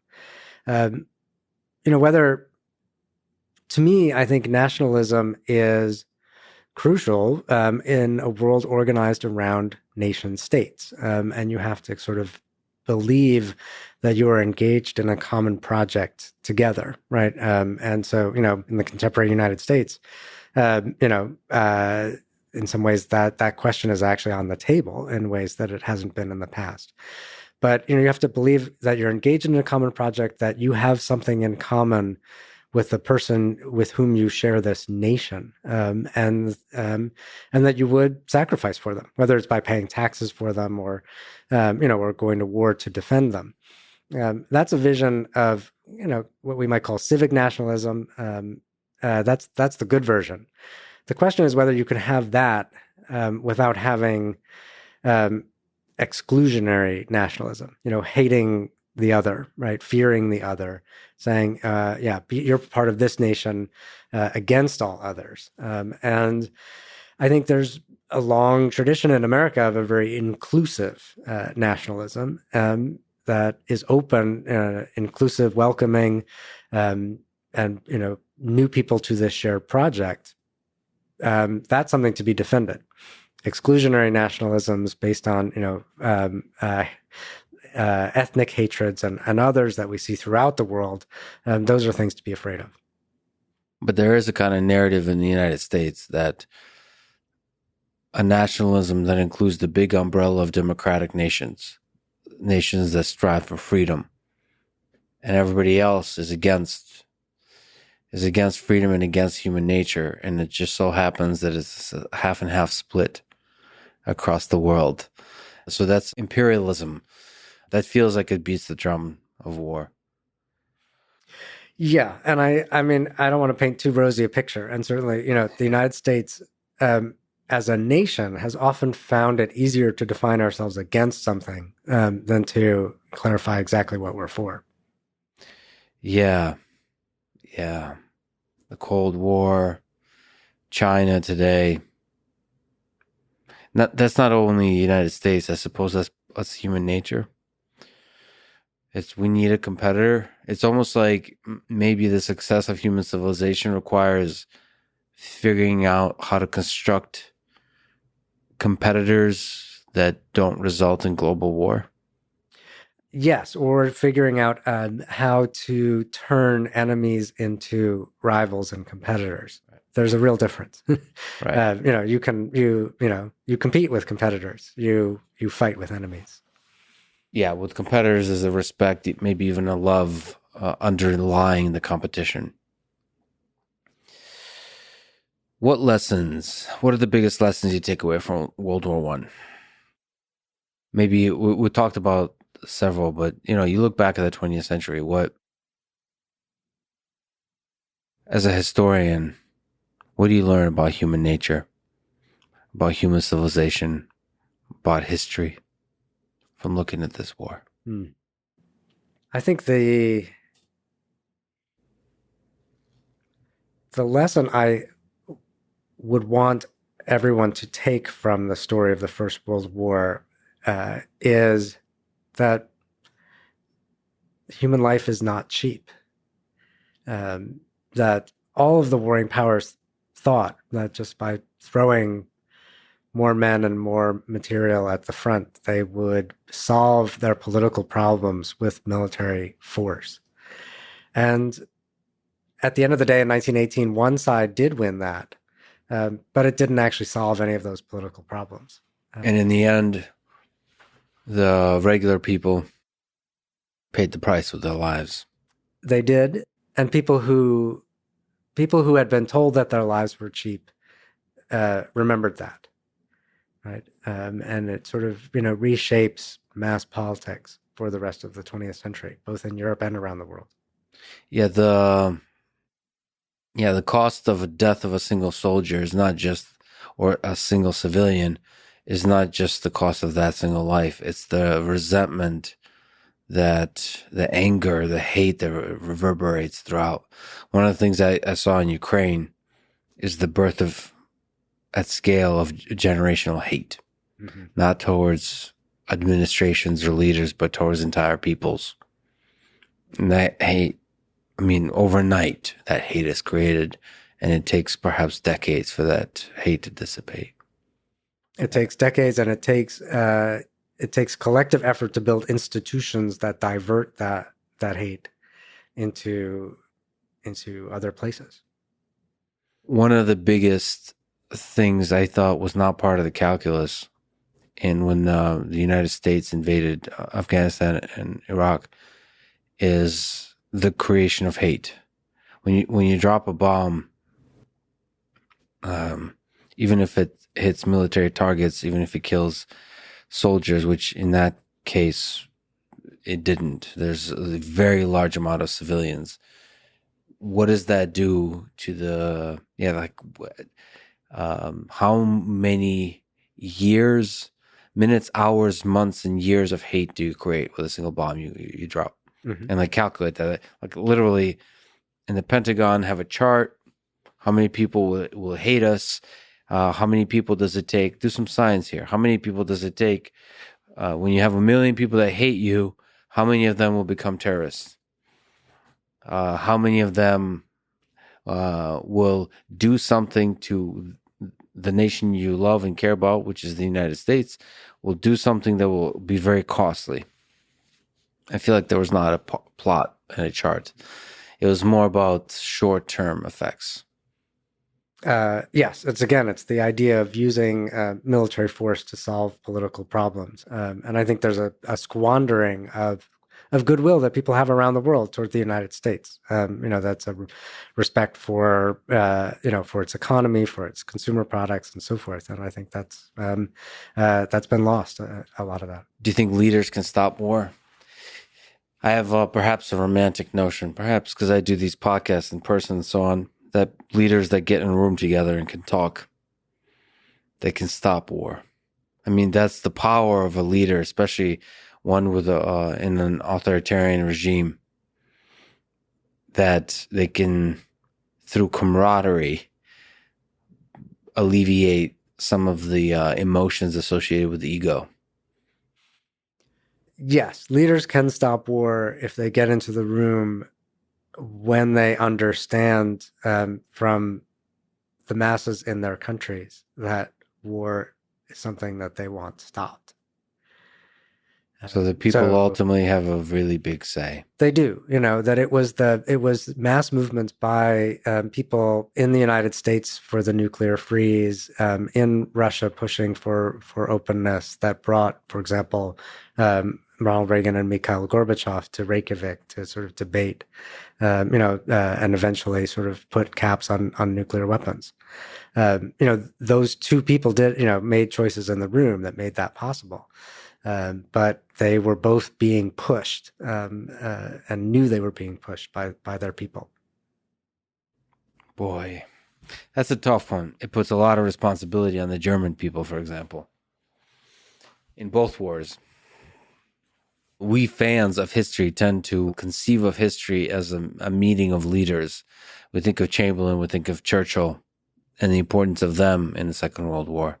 I think about Hitler and Stalin, and think that if certain conversations happened, the war could have been avoided. You tell the story of how many times Hitler and Nazi Germany's military might was not sufficient. They could have been easily stopped. And the pacifists, the people who believed Hitler, were foolish enough to believe Hitler, didn't act properly. And if the leaders just woke up to that idea, and in fact, Churchill is a kind of representation of that. But in your conception here, it's possible that Churchill was also a representation of the British people, even though seemingly unpopular.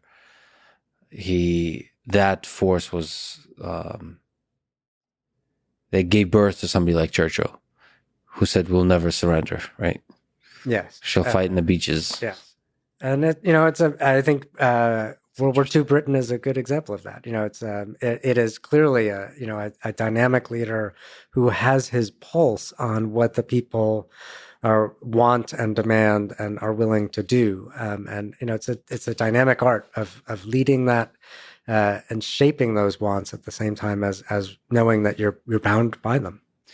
Well, then, if we conceive of history in this way, let me ask you about our presidents. You are taking on the impossibly difficult task of teaching a course in a couple of years here, or in 1 year, called The History of American Presidential Elections. So if the people are in part responsible for leaders, how can we explain um, what is going on in America that we have the leaders that we do today? So if we think about the elections of the past several cycles, I guess let me ask: are we a divided nation? Are we more of a divided nation than we were in the past? What do you understand about the American citizen at the beginning of this century from the leaders we have elected? Yes, obviously, we are a divided country in our rhetoric, in our day to day politics. But we are nowhere near as divided as we have been in other periods in our history, right? The most obvious, of course, being in the American Civil War, right? 150 years ago. And the distinction is not just that, we haven't come to blows, but that we are fundamentally one society, one economy, and sort of, deeply integrated as a nation, both domestically and on the world stage in ways that, look nothing like the United States in 1861. Will there be, will political rhetoric continue to be extreme? Of course, but we're not as divided as people think we are. Well, then if you actually look throughout human history, does it always get so outside the people? Do the elections get as contentious as they've recently been? So there's a kind of perception has been very close, and there's a lot of accusations, a lot of tensions. It's very heated. It's almost fueling the machine of division. Mm-hmm. Has that often been the case? It has. We are. It has and it hasn't. I mean, I do think right now is different, and there it's worth distinguishing. Are there deep social or economic divisions, which I don't actually think that there are, versus partisanship in particular, sort of the rivalry between the two parties. And it's very clear that we are in an era of what political scientists call hyperpartisanship, right? And that the two parties have taken fundamentally different positions and moved further, apart from one another.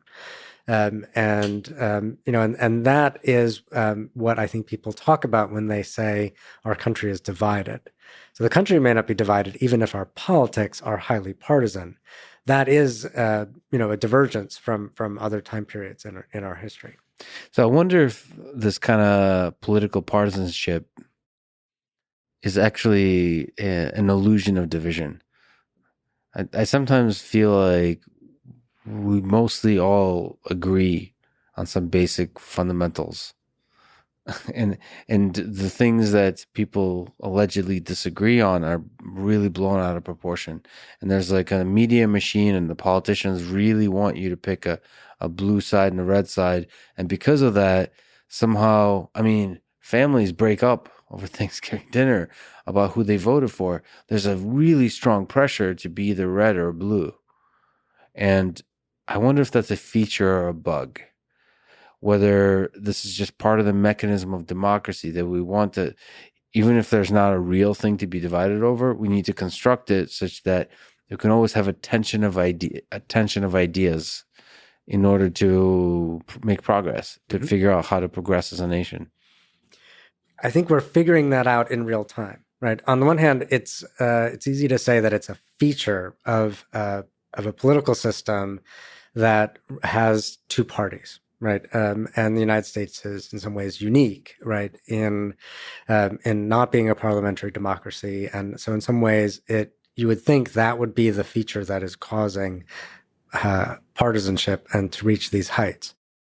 That said, we can even see in parliamentary systems and, all around the world that the same kinds of rhetorics of irreconcilable division, kind of politics of emotion, are proliferating around the world.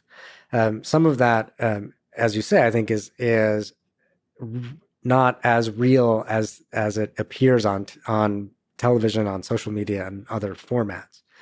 So I don't know that other countries are that are experiencing sort of political conflict. I'm not sure that they're deeply divided either. So I've had the fortune of being intellectually active through the George Bush versus Al Gore election, then the Obama, and just every election since, right?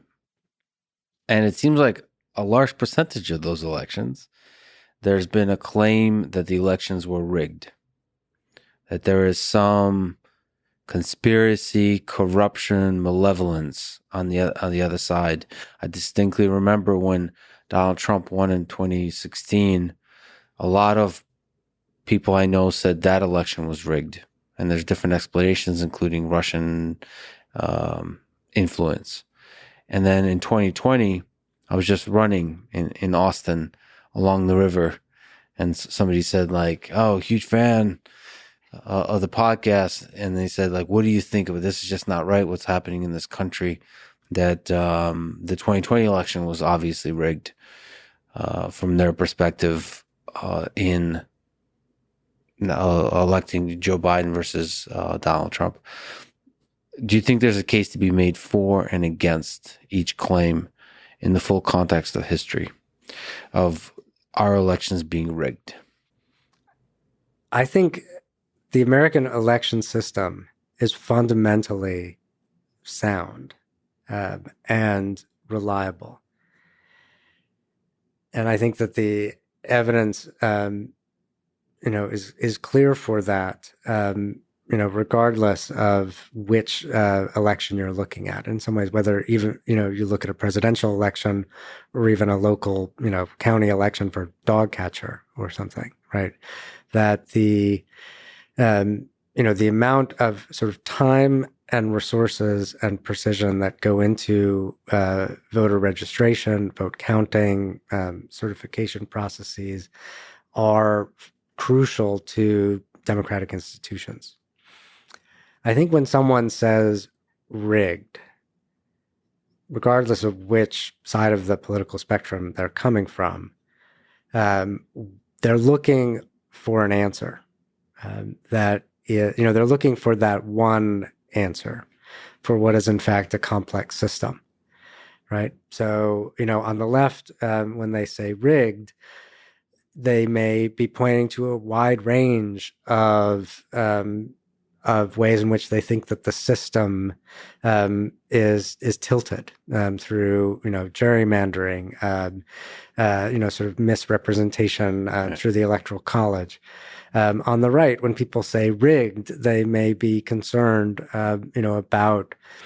about sort of voter security, about ways in which the media mainstream media may control messages, and in which, in both cases, the feeling is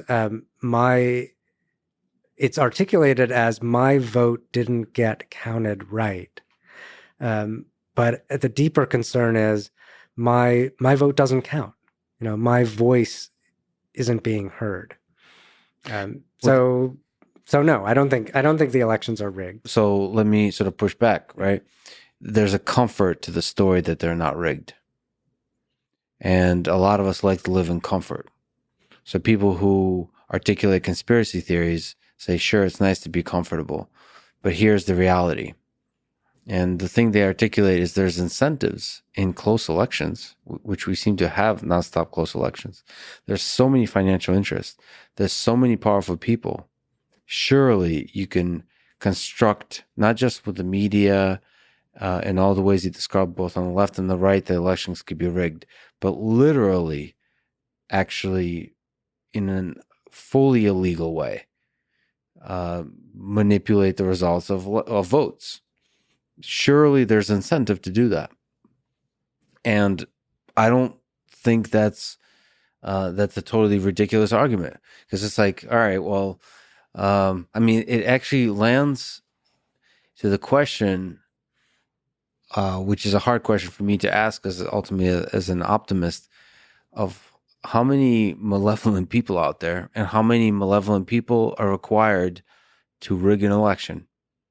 So how many, what is the phase transition for a system to become from like corruption light to corruption, to high level of corruption, such that you could do things like rig elections which is what happens quite a lot in many nations in the world even today. So yes, there is interference in elections, and there has been in American history, right? And we can go all the way back into the into the 18th century. You don't have to go back to Texas in the 1960s, LBJ to find examples of direct interference in the outcome of elections. And there are incentives to do that. Those incentives will only feel more existential as hyperpartisanship makes people think that the outcome of the elections are a matter of black and white or life and death. And you will see people sort of organizing sort of every way they can to shape elections, right? We saw this in the 1850s, right? When settlers, pro and anti-slavery sort of flooded into Kansas to try to sort of, determine the outcome of an election. We see this in the Reconstruction period, right? When the Ku Klux Klan shows up to kind of, to block the doors for Black voters in the South. This history is not new. It's there. I think what the reason why I think that the system is sound is not, or the reason when I say I believe that the election system is fundamentally sound, it's not. I'm not trying to be reassuring or encourage complacency, right? I'm saying this is something that we need to do and to work on. So the current electoral mechanisms are sufficiently robust, even if there is corruption, even if there is rigging. They're robust, the force that corrects itself corrects and ensures that nobody gets out of line is much stronger than the other incentives, which are like the corrupting incentives. And that's the thing I talked about visiting Ukraine, talking about corruption. What a lot of people talk about corruption as being a symptom, not if the system creates the incentives for there to be corruption, humans will always go for corruption. That's just, you have to assume that. The power of the United States is that it constructed systems that prevent you from being corrupt at scale. At least, depends what you believe, but for most of us, if you believe in this country, you have to, you believe in the self-correcting mechanisms of corruption.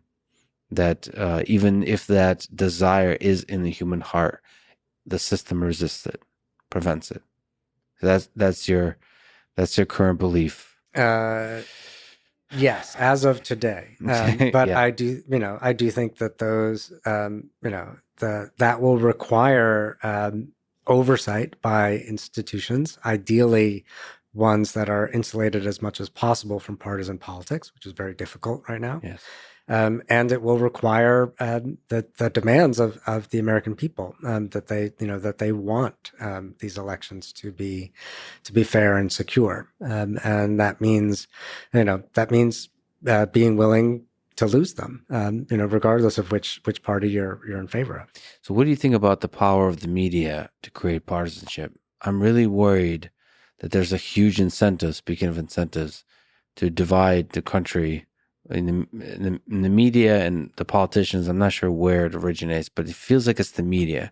Maybe it's a very cynical perspective on journalism, but it seems like if we're angry and divided as evenly as possible, you're going to maximize the number of clicks. So it's almost like the media wants to elect people that are going to be the most divisive, maximizing. And the worry I have is they are not beyond either feeding or, if you want to be very cynical, manufacturing narratives that lead that division, like the narrative of an election being rigged. Because if you convinced half the populace that the election was completely rigged, that's a really good way to get a lot of clicks. And like the very cynical view is, I don't know if the media machine will stop the destruction of our democracy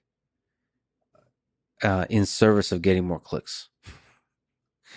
It may destroy our entire democracy just to get more clicks, because the fire, as the thing burns down, will get clicks. Am I putting too much blame on the media here?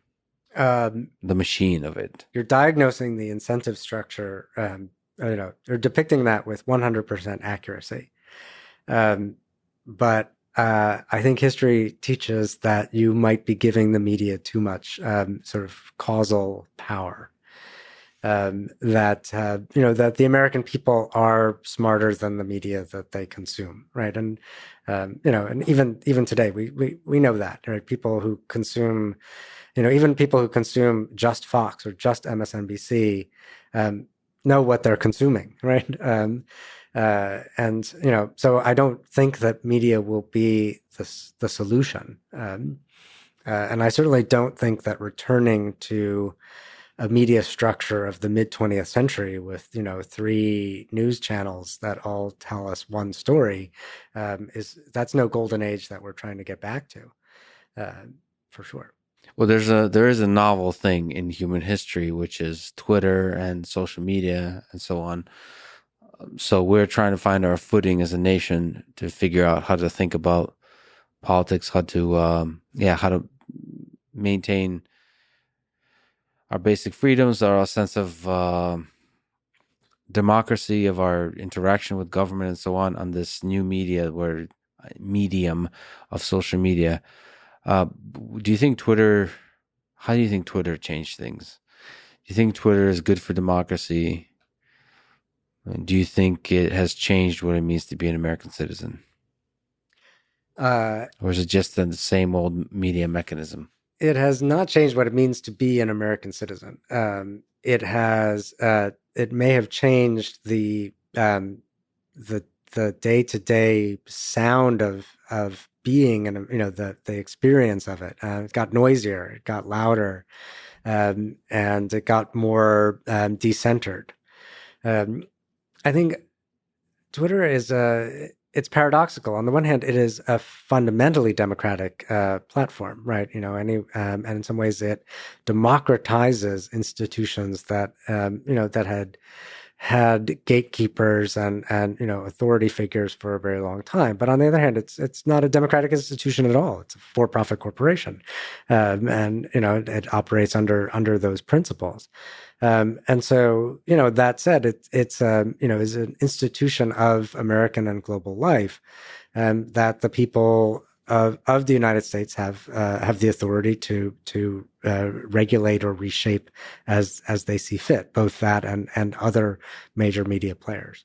So one of the most dramatic decisions that illustrate both sides of what you're saying is when Twitter decided to ban, I think permanently, the president of the United States, Donald Trump, off of Twitter. Can you make the case that that was a good idea and make the case that that was a bad idea? Can you see both perspectives on this? Yes, I think, the simple fact of the matter is, Twitter is a platform. It has rules of service. Twitter concluded that President Trump had violated the terms of service and blocked him, right? And if you have rules, you have to enforce them. Did it have consequences? It had direct and predictable consequences, of creating a sense among millions of Americans that Twitter had taken a side in politics, or confirming their belief that it had done so. Will it have unintended consequences? This is where the historian can come in and say, yes, there's always Right. unintended consequences.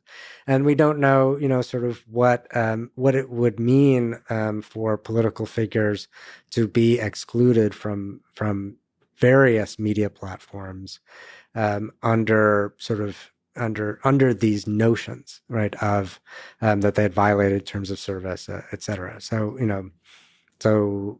I guess we'll see, as I guess what I would like. Well, to me, so I'm generally against censorship, but to take Twitter's perspective, it's unclear to me in terms of unintended consequences whether censoring a human being from being part of your platform is going to decrease or increase the amount of hate in the world. So there's a strong case to be made that banning somebody like Donald Trump increases the amount of resentment among people, and that's a very large number of people that support him or even love him or even see him as a great president, one of the greatest this country has had. And so if you completely suppress his voice, you're going to intensify the support that he has from just the regular support for another human being who ran for president to somebody that becomes an almost heroic figure for that set of people. Now, the flip side is removing a person from a platform like Donald Trump might lessen the megaphone of that particular person, might actually level the democratic notion that everybody has a voice. So basically, removing the loud extremes is helpful for giving the center, the calm, the thoughtful voices more power. And so, in that sense, that teaches a lesson that don't be crazy in any one direction. Don't go don't go Lenin, don't go Hitler, don't like you have to stay in the middle. There's divisions in the middle, there's discussions in the middle, but stay in the middle. That's sort of the steelman the case for censoring. But boy, is censorship a slippery slope. And also, boy, is Twitter becoming a thing that's more than just a company. It seems like it's a medium of communication that we use for information, for knowledge, for wisdom. Even, during the period of COVID, we used it to gain an understanding of what the hell's going on. What should we do? What's the state of the art science? Science fundamentally transformed during the time of COVID because you have no time for the full review cycle that science usually goes through. And some of the best sources of information for me, from the conspiracy theory to the best doctors, was Twitter. The data, the stats, all that kind of stuff, and that feels like more than a company.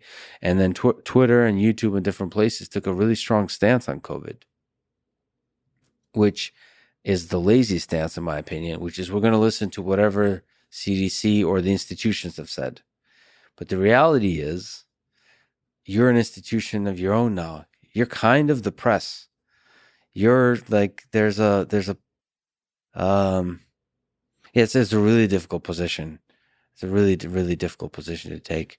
But I wish they have stepped up and take on the full responsibility and the pain of fighting for the freedom of speech.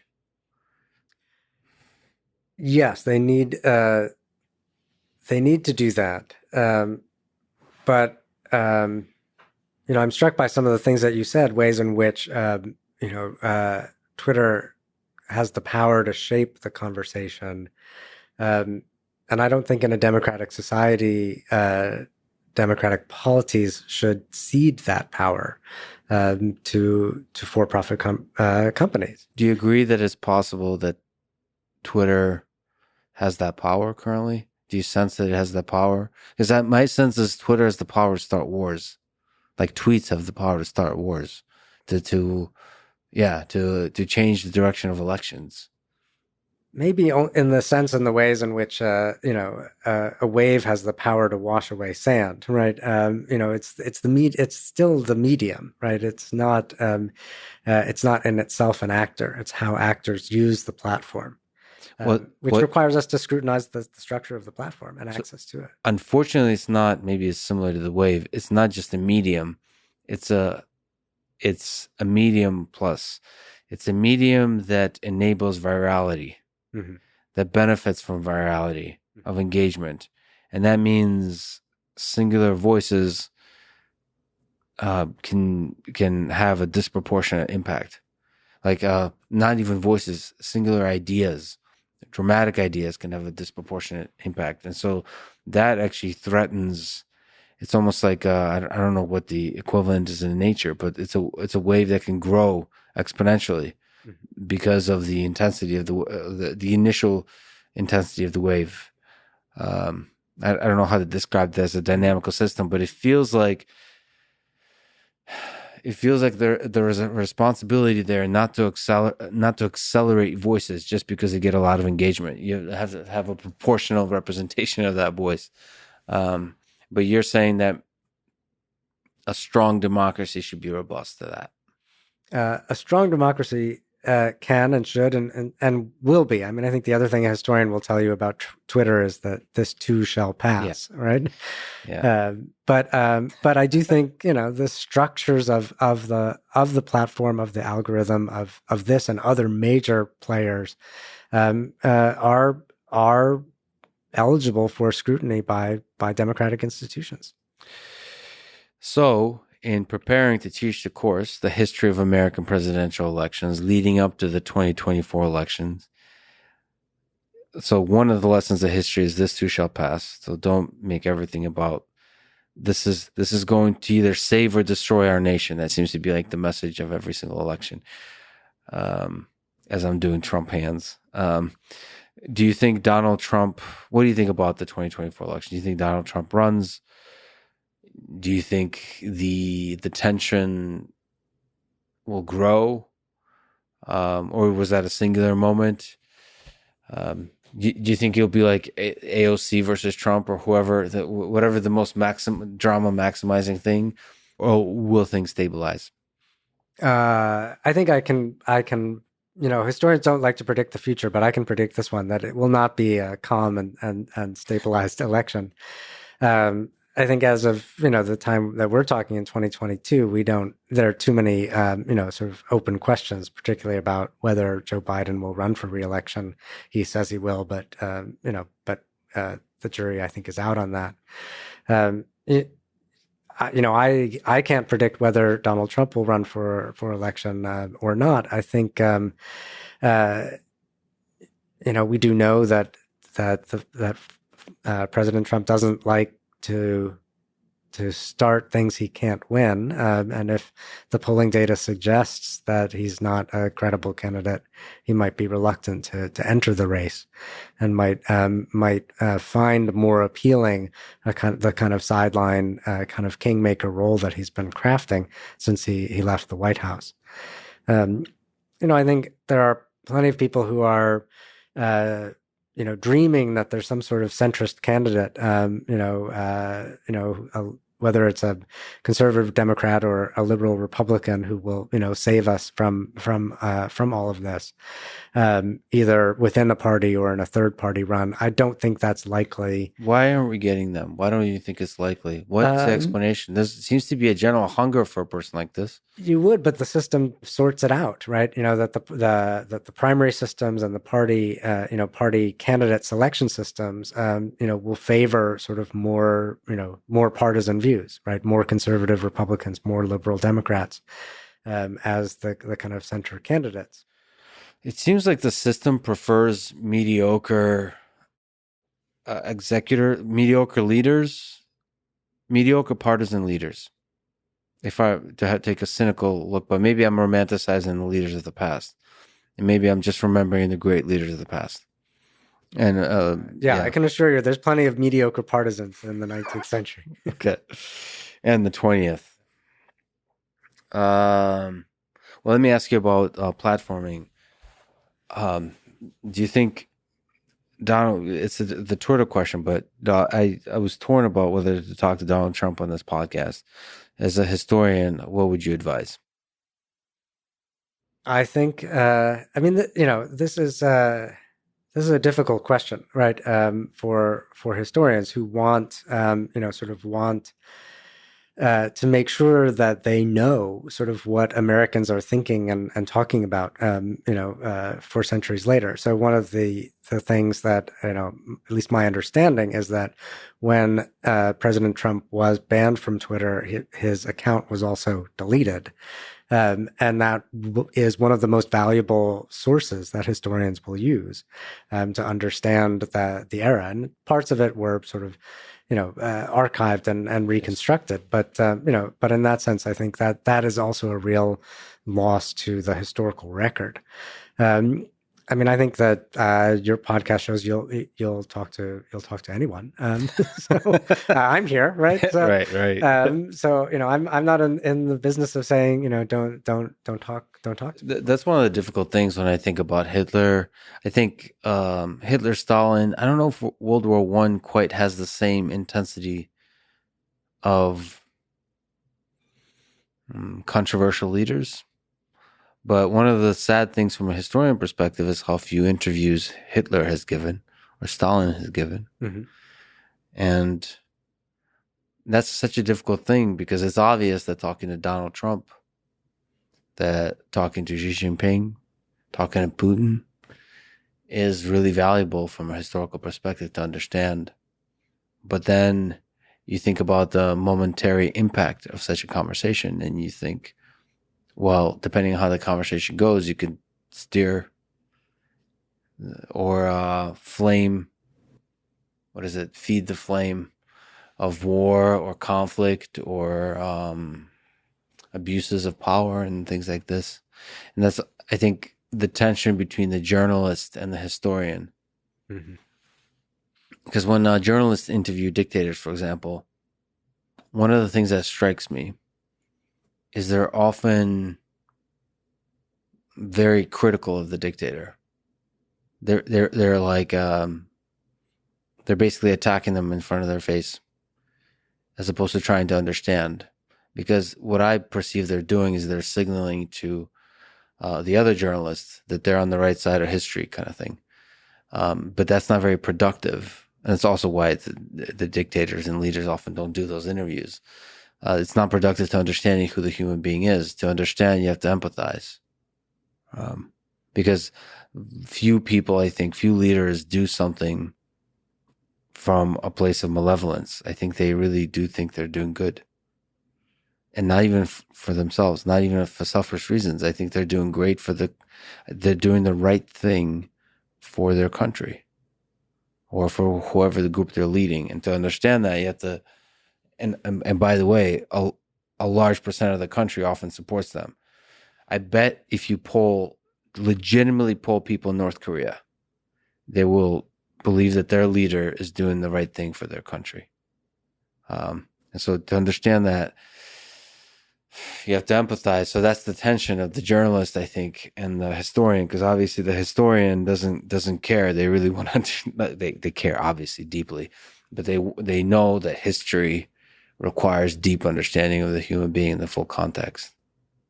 Yeah, it's a tough decision to make. Yeah. Well, I think it's both for journalists and historians. The challenge is not to be too close to your subject, right? And not to be overly influenced and used by them, right? When you're talking to a living subject, which historians do, too. It's a matter of making sure that you triangulate their story with the rest of the record, right? And that may paint a different picture of the person than and will prevent you as a journalist or a historian from kind of just telling someone else's story. And so and historians also have the benefit of going back 30, 40 years and finding all the other stories and figuring out playing two truths and a lie, like which parts are accurate, which are not. And journalists do that work on a day-to-day basis, but historians, we get a little more time to think about what we're doing. Well, I personally also think it's deeply disrespectful to the populace, to people, to censor and ignore a person that's supported by a very large number of people. Like that I personally feel like you owe the citizens of this country a deep empathy and understanding of the leaders they support, even if you disagree with what they say. I mean, that's the to me, I'm much more worried about the resentment of the censorship. That it's to having a good conversation with Donald Trump is ultimately valuable because I think, especially in this case, I agree with you that Donald Trump is not a singular person. He represents a set of feelings that a large number of people have, and whatever those feelings are, you can try to figure out by talking to people, but also talking to the man, and then seeing the interplay there. What does this really represent in this period in history, in this slice of the world? Ultimately understanding, I think, leads to compassion and love and unity, which is how this whole thing progresses. The tension between the different sides is useful to have a good conversation, but ultimately coming up with the right answer and progressing towards that answer is how you make progress. Do you think a pure democracy can work? So we have this representative democracy with these contentious elections and so on. When we start a civilization on Mars, which becomes more and more realistic technologically, we can have a more direct access to be able to vote on issues and vote for ideas. Do you think it can work? I don't think we have to go to Mars to do it, right? I think the answer is not, to flip a switch and turn on something called pure democracy when people are not ready for it, when their incentive structures are not structured for it. But you can, experiment with more democratic forms of governance, one after another, right? Whether it's sort of experimenting with technology to find new ways of getting greater rates of participation in democracy. I think that we see some experiments in more complicated systems of voting that, in fact, might actually be more reflective of people's choices than simply picking one candidate, right? Sort of ranked choice voting or runoffs, other kinds of things. I think that we can think more creatively about something like participatory budgeting, right? In which, we put all this money into the government, and then, we should, as a people, there are more democratic ways of how we spend it. And I think the most urgent, in some level, is a more democratic form of foreign policy making, right? That foreign policy making, decision making about the military, about foreign policy, is very ways insulated from popular participation in modern American history. And I think, technology is not the going to solve this. It's a combination of technology and human creativity, but I think. I think we can start heading that direction. Whether we get there before we get to Mars, I don't know. What interesting lessons and thoughts, if you look at the fundamentals of the history of American elections, do you hope to reveal when you try to teach the class?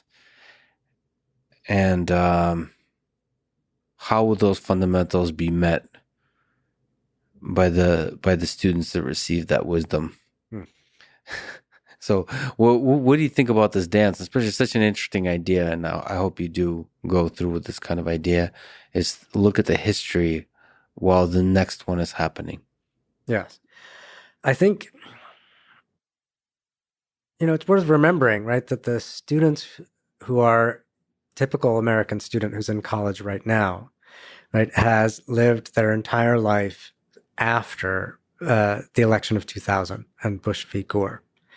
Right. And after 9/11, probably. And yeah, absolutely. Yes. After all of these things. Right. So on the one hand, they take partisanship and contentious elections for granted.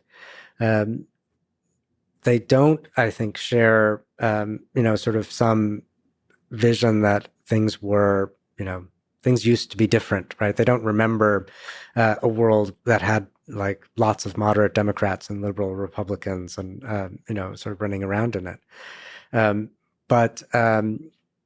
So in some ways it's a way of looking back into the past to find other ways of organizing our politics. It's also a way of reassuring students that we have been through contentious and even violent elections before in our history. And that people have defended the right to vote, right? People have risked their lives to vote. I think they will understand that as well. And maybe knowledge of history here can help de-escalate the emotions you might feel about one candidate or another. And from a place of calmness, you can more easily arrive at wisdom. That's my hope. Yeah. Just as a brief aside, but nevertheless, you wrote the book Bound by War that describes a century of war in the Pacific.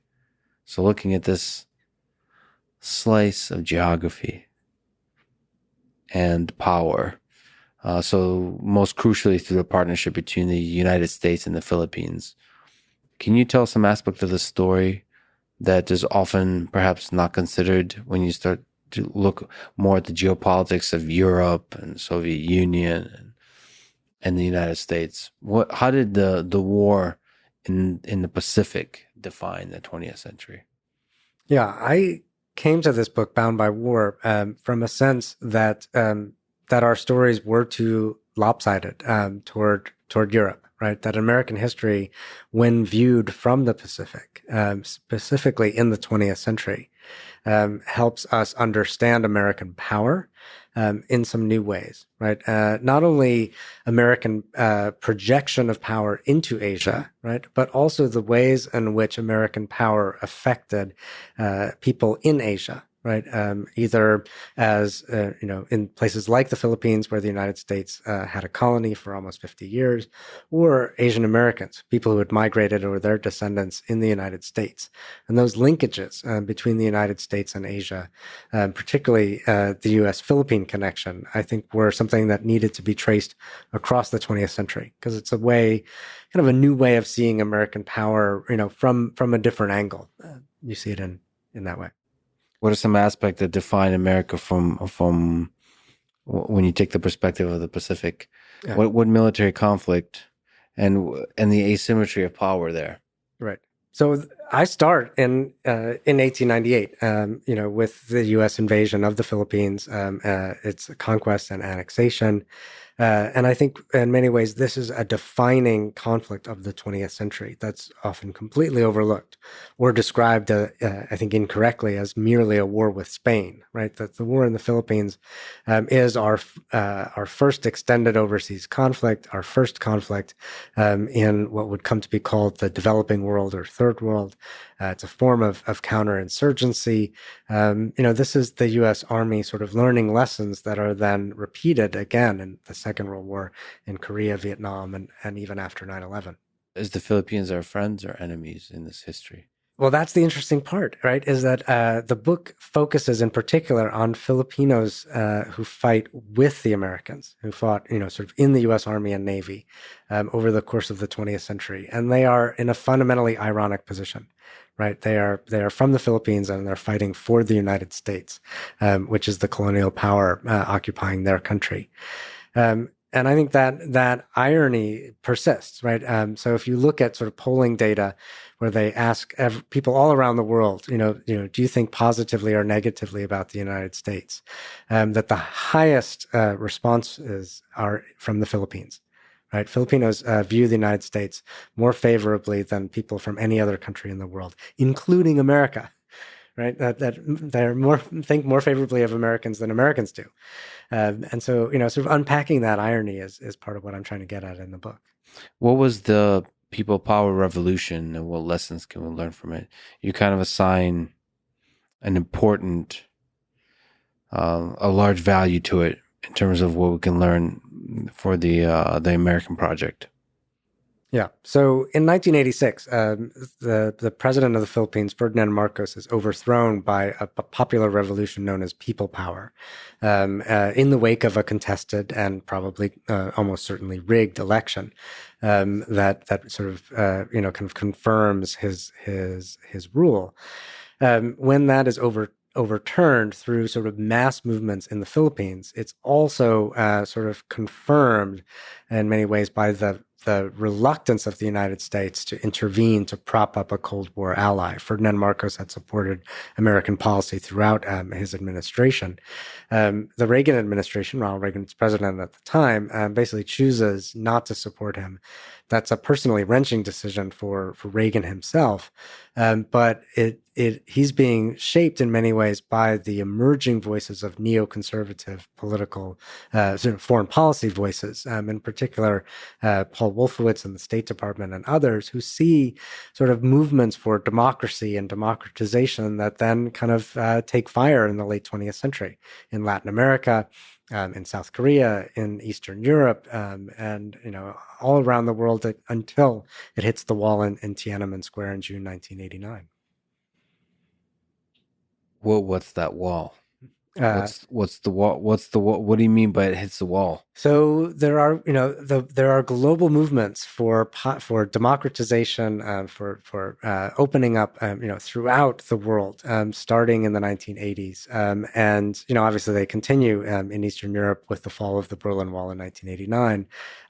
I say it hits the wall in China, in with the protests in Tiananmen Square, that are blocked, and that are crushed, and I think represent a real sort of turning point, in the history of democratic institutions, on a global scale in the late 20th century.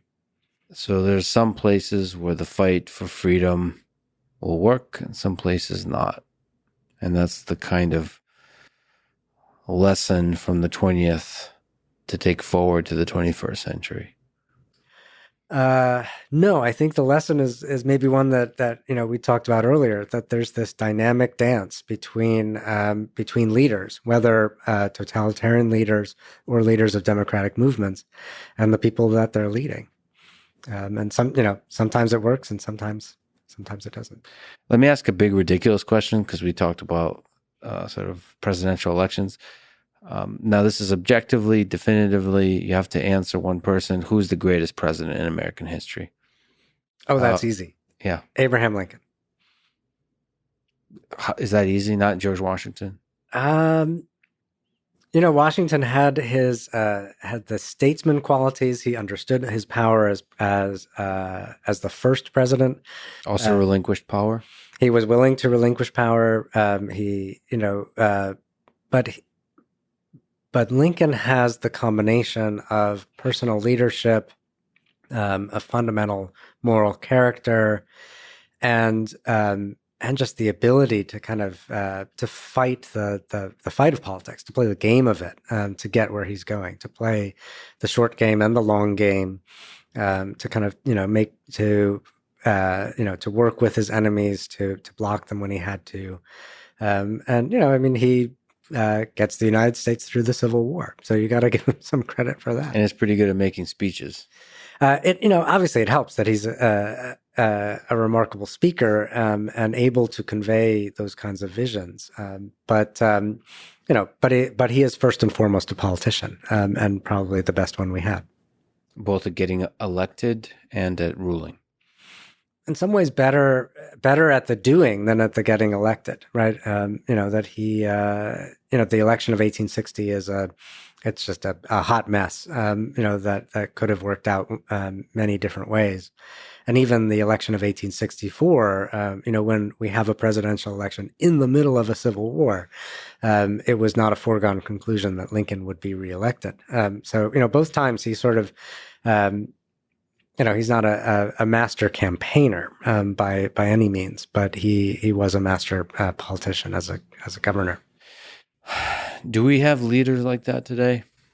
Is it so? One perspective is like leaders ain't what they used to be, and then another perspective is, well, we always romanticize stuff that happens in the past. We forget the flaws and remember the great moments.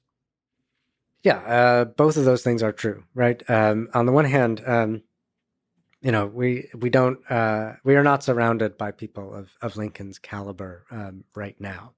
That feels like the case. And I think we can say that with some certainty. But, I always like to point to President Harry Truman, who left office with, some truly abysmal presidential ratings, was dismissed throughout his presidency as unqualified, as not knowing what he was doing, et cetera. And then, turns out, with hindsight, we know that he was better at the job than anyone understood. Better at getting elected, right? You remember that sign, Dewey defeats Truman, right? He showed them, right? And better at holding power, and better at sort of, kind of building the kind of institutions that long after he was gone, demonstrated that he won the long game. And some of that is the victors do write the story. And I ask myself very much, how will history remember Volodymyr Zelensky? It's not obvious. And how will history remember Putin? That too is not obvious, um, because it depends on how the role, the geopolitics, the how the nations, how the history of these nations unfold rather. So it's very interesting to think about, and the same is true for Donald Trump, Joe Biden, Obama, George Bush, Bill Clinton, and so on. I think it's probably an unanswerable question of which of the presidents will be remembered as a great president from this time.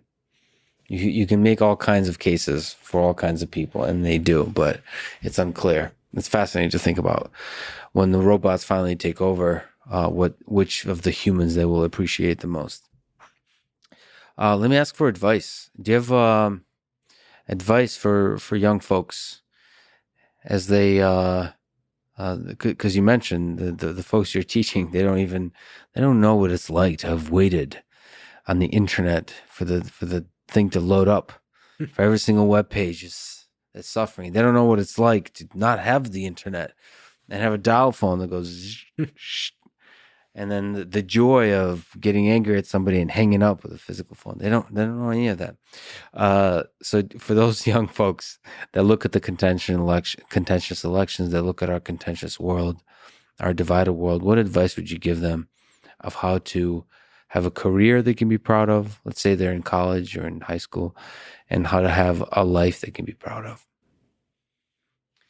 Oh man, that's a big question. Yeah, I've never given a graduation speech. This is like warm up. Let's yeah, look for like raw materials yeah. before you write it. If I did, I think I think I would advise students that history teaches that you should be more optimistic than your current surroundings suggest, right? And I think it would be very easy as a young person today to think there's nothing I can do about this politics. There's nothing I can say to this person on the other side of the aisle. There's nothing I can do about the planet, et cetera, and just sort of give up. And I think history uh, teaches that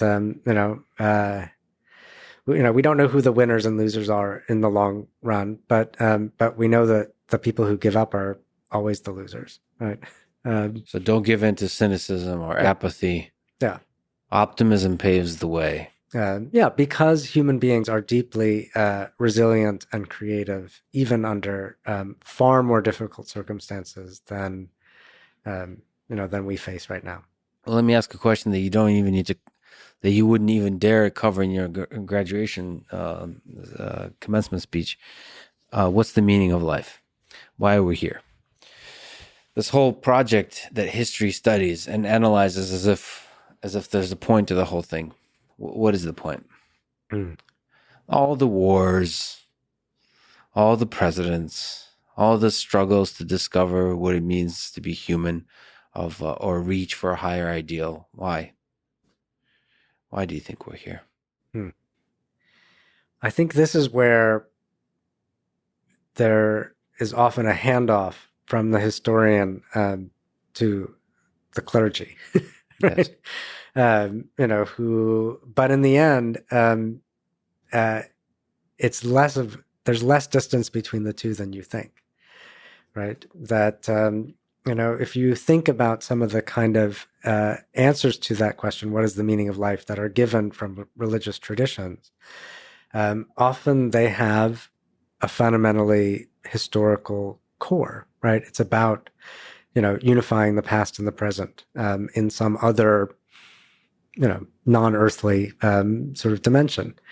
And so I think there is that. I think even for people who don't have religious belief, there's a way in which history is about the shared human condition, and I think historians aspire to telling all of that story, right?